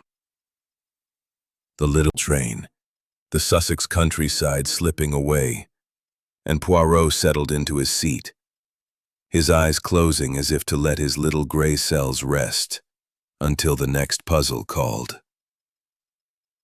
Chapter 14. The Echoes of Truth. The train to London rattled along the tracks, its rhythmic clatter a soothing counterpoint to the turmoil that had consumed Blackthorn Manor over the past days. Hercule Poirot sat by the window, his small, neat figure framed against the passing fields, his green eyes distant yet alert.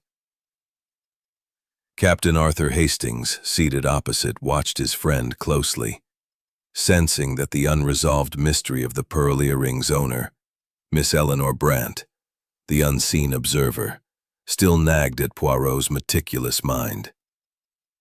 The murder of Sir Reginald Ashford had been solved, with Mr. Julian Carver's confession and Mrs. Evelyn Vance's complicity in the old scandal laid bare, but the shadow of this mysterious woman lingered, an echo of a truth not fully grasped. "Poirot," Hastings ventured, breaking the silence. "You're still thinking about her, aren't you?" Miss Brant, the woman Simmons saw, the one with the pearl earring. "Do you really believe she was just a witness, or could she be tied to the scandal in some deeper way?" Poirot's mustache twitched, a faint smile playing at his lips. "Mon ami, you are like the hound who scents a trail even after the hunt is done. Oui, Miss Brant troubles me. Not because she is the killer. Non, that is Monsieur Carver. But because her presence suggests a larger web. The earring, the bead, her fleeting shadow in the gardens. They are pieces of a puzzle we have not fully assembled. But the justice for Sir Reginald is complete, and that is our purpose." Hastings leaned forward, his curiosity undimmed. "But what if she's out there, holding some key to the manuscript's secrets? You said yourself the scandal might touch others beyond Carver and Mrs. Vance." Poirot nodded, his fingers steepled. "It is possible, Hastings. The manuscript, with its coded secrets, was a magnet for those with hidden pasts. Sir Reginald's discovery of the fraud implicated Carver and Madame Vance. But perhaps there were others. Silent partners. Forgotten victims. Miss Brant. She may have been a scholar, as she claimed, or an agent for another, seeking to protect or exploit the scandal. Her flight, It speaks of fear, not guilt. The train's whistle sounded as it approached a small station, and Poirot's gaze drifted to the platform, where passengers bustled in the late afternoon light. The earring, he continued. It is the clue that does not frown. But why leave the earring and flee?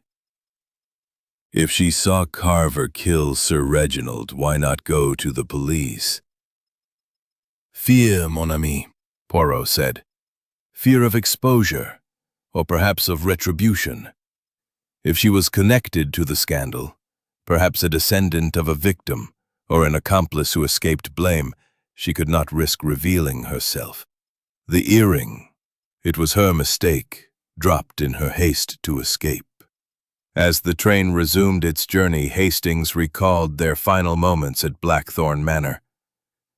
The guests had departed, their lives altered by the truth. Lady Eleanor and Beatrice, bound by grief, had begun to plan a quiet future. Dr. Hartley, ever cynical, had left with a nod of respect for Poirot's brilliance. Mrs. Winthrop, her nerves calmed, had returned to her social whirl, her emerald necklace a glittering distraction. Miss Grey, her courage restored, had spoken of a new teaching post, her fear of the threatening note dispelled. The Vances, shadowed by their shame, faced an uncertain fate, with Mrs. Vance's role in the fraud likely to bring legal consequences. Poirot, Hastings said, do you think we'll ever find Miss Brant? Or is she gone for good? Poirot's smile was enigmatic. The world, it is large, Hastings, but the truth it has a way of resurfacing. If Miss Brant is tied to the scandal, she may yet cross our path. For now we have done what we came to do. The manuscript remains with Lady Eleanor, its secrets no longer a threat. The killer is caught, the innocent are freed. They fell silent, the train's motion lulling them into reflection. Hastings thought of the conservatory, its glass walls reflecting the tragedy within. The ink smudge, the cigarette stub, the journal page, the threatening note, all had pointed to Carver. But the earring and bead were anomalies, echoes of a presence that had slipped through their grasp. As the train neared London, Poirot produced a small notebook, jotting down a few lines. "What's that?" Hastings asked. "A note to my contact at Scotland Yard," Poirot said. "I shall ask them to inquire about a Miss Eleanor Brant, a scholar or historian, possibly linked to financial scandals of the past. It is a precaution, nothing more. The case is closed, but the little gray cells, they do not rest." Hastings smiled, marveling at his friend's tenacity. "You never let go, do you, Poirot? Even when the case is solved, you're chasing shadows." Poirot's eyes twinkled. "Shadows, Hastings, are where the truth hides. To be Hercule Poirot is to see the unseen, to hear the unspoken." The earring, Miss Brant, with her pearl earring and fleeting shadow, remained a question mark. A reminder that even Poirot's genius could not unravel every thread in a single stroke. They hailed a cab, the city's lights gleaming in the dusk. "Where to, Poirot?" Hastings asked, settling into the seat. "To my flat, mon ami," Poirot said. "A cup of tisane, a moment of quiet, and then, who knows? The world, it is full of puzzles, and Hercule Poirot is never far from the next." As the cab wove through the streets, Hastings felt a surge of admiration for his friend. The case of Blackthorn Manor had been a triumph, but the echo of Miss Brant lingered, a subtle challenge to Poirot's relentless pursuit of truth. For now, though, the little gray cells could rest, their work a beacon in the fog of human deceit. Chapter 15. The Final Note. The London evening was cool and crisp as Hercule Poirot and Captain Arthur Hastings settled into Poirot's immaculate flat at Whitehaven Mansions. The fire crackled softly, casting a warm glow over the polished furniture and the neatly arranged bookshelves. Poirot, ever meticulous, poured 2 cups of fragrant tisane, his movements precise as he handed one to Hastings. The case of Blackthorn Manor was closed, with Mr. Julian Carver in custody for the murder of Sir Reginald Ashford, and Mrs. Evelyn Vance facing scrutiny for her role in the old scandal. Yet, the lingering mystery of Miss Eleanor Brant, the unseen observer with the pearl earring, continued to tug at Poirot's mind, a final note in the symphony of the investigation. Hastings, seated in a plush armchair, sensed his friend's quiet contemplation. "Poirot," Hastings said, stirring his tisane, "you've done it again. Unraveled a murder that seemed impossible. Carver's confession, the journal page, the duplicate key. It all came together like clockwork. But I can see it in your eyes. That woman, Miss Brant, is still bothering you, isn't she?" Poirot's mustache twitched, his green eyes gleaming in the firelight. "Mon ami, you know me too well. The case is solved, justice is served, and Blackthorn Manor may begin to heal. Yet the shadow of Miss Brant, with her pearl earring and her fleeting presence, is like a single discordant note in an otherwise perfect melody. She was there, Hastings, in the conservatory or near it, and she fled, leaving behind the earring and its bead. Why? What did she fear?" Hastings leaned forward, his curiosity undimmed. "You think she's connected to the scandal, don't you? Perhaps not belong to her, nor to any woman in the manor. Miss Brant, she is an outsider, drawn to Blackthorn by the manuscript's secrets, perhaps seeking to protect her own interests or those of another." Hastings frowned. "But if she saw the murder, why not go to the police? Surely exposing Carver would have been safer than running." "Fear, Hastings," Poirot said, setting down his cup. "Fear of exposure, of retribution, or perhaps of her own past. The manuscript's code revealed a financial fraud. But scandals, they are like ripples in a pond. They touch many lives. Miss Brant may be a scholar, as she claimed to Mr. Simmons, or she may be something more, a descendant of a victim, a rival collector, or even an agent for a party we have not yet identified. Her earring, broken in her flight, tells us she was close to the crime, perhaps watching through the glass, perhaps startled by the violence." Poirot rose, pacing slowly before the fire. "The bead, mon ami. It is the key." It was broken off, suggesting a struggle or a sudden movement, yet the conservatory showed no signs of a fight.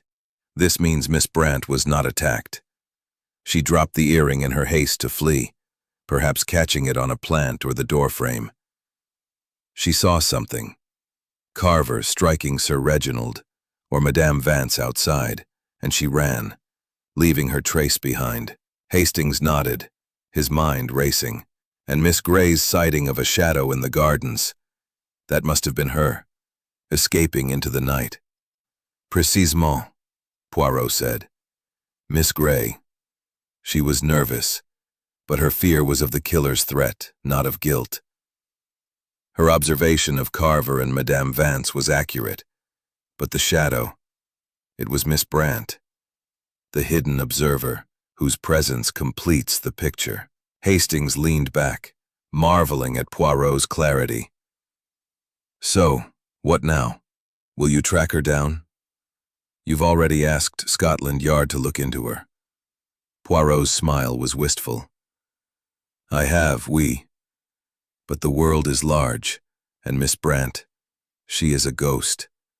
If she is wise, she will remain hidden. The justice for Sir Reginald is done. Carver will face the law, and Madame Vance, her part in the scandal, will be judged.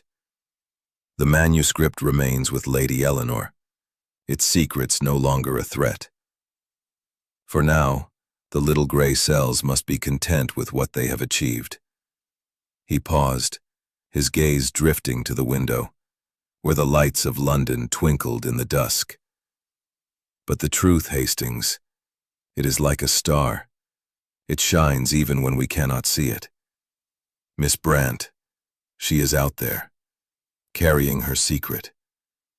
Perhaps one day our paths will cross, fire's warmth enveloping them. The case of Blackthorn Manor had been a triumph of deduction, a testament to Poirot's genius in unraveling the tangled threads of motive, deception, and betrayal. The ink smudge, the cigarette stub, the journal page, the duplicate key, all had led to Carver's guilt. Yet the pearl earring and its broken bead remained a haunting reminder that some mysteries linger, their answers just out of reach. As the evening deepened, Poirot rose, placing his cup on the tray with precision. "Come, Hastings," he said, his voice light. "The night is young, and London, it has many secrets. Perhaps a walk, to clear the mind for the next adventure." Hastings grinned, grabbing his coat. "Lead on, Poirot. I'm ready for whatever comes next." They stepped out into the cool night air, the city's hum a backdrop to their steps. Blackthorn Manor was behind them, its tragedy resolved, its shadows dispersed, save for one. Miss Eleanor Brant, with her pearl earring and her unspoken truth, remained a whisper in the wind, a final note in the symphony of Hercule Poirot's brilliance. For now, though, the detective walked on, his little gray cells ever vigilant, ready for the next puzzle the world would offer.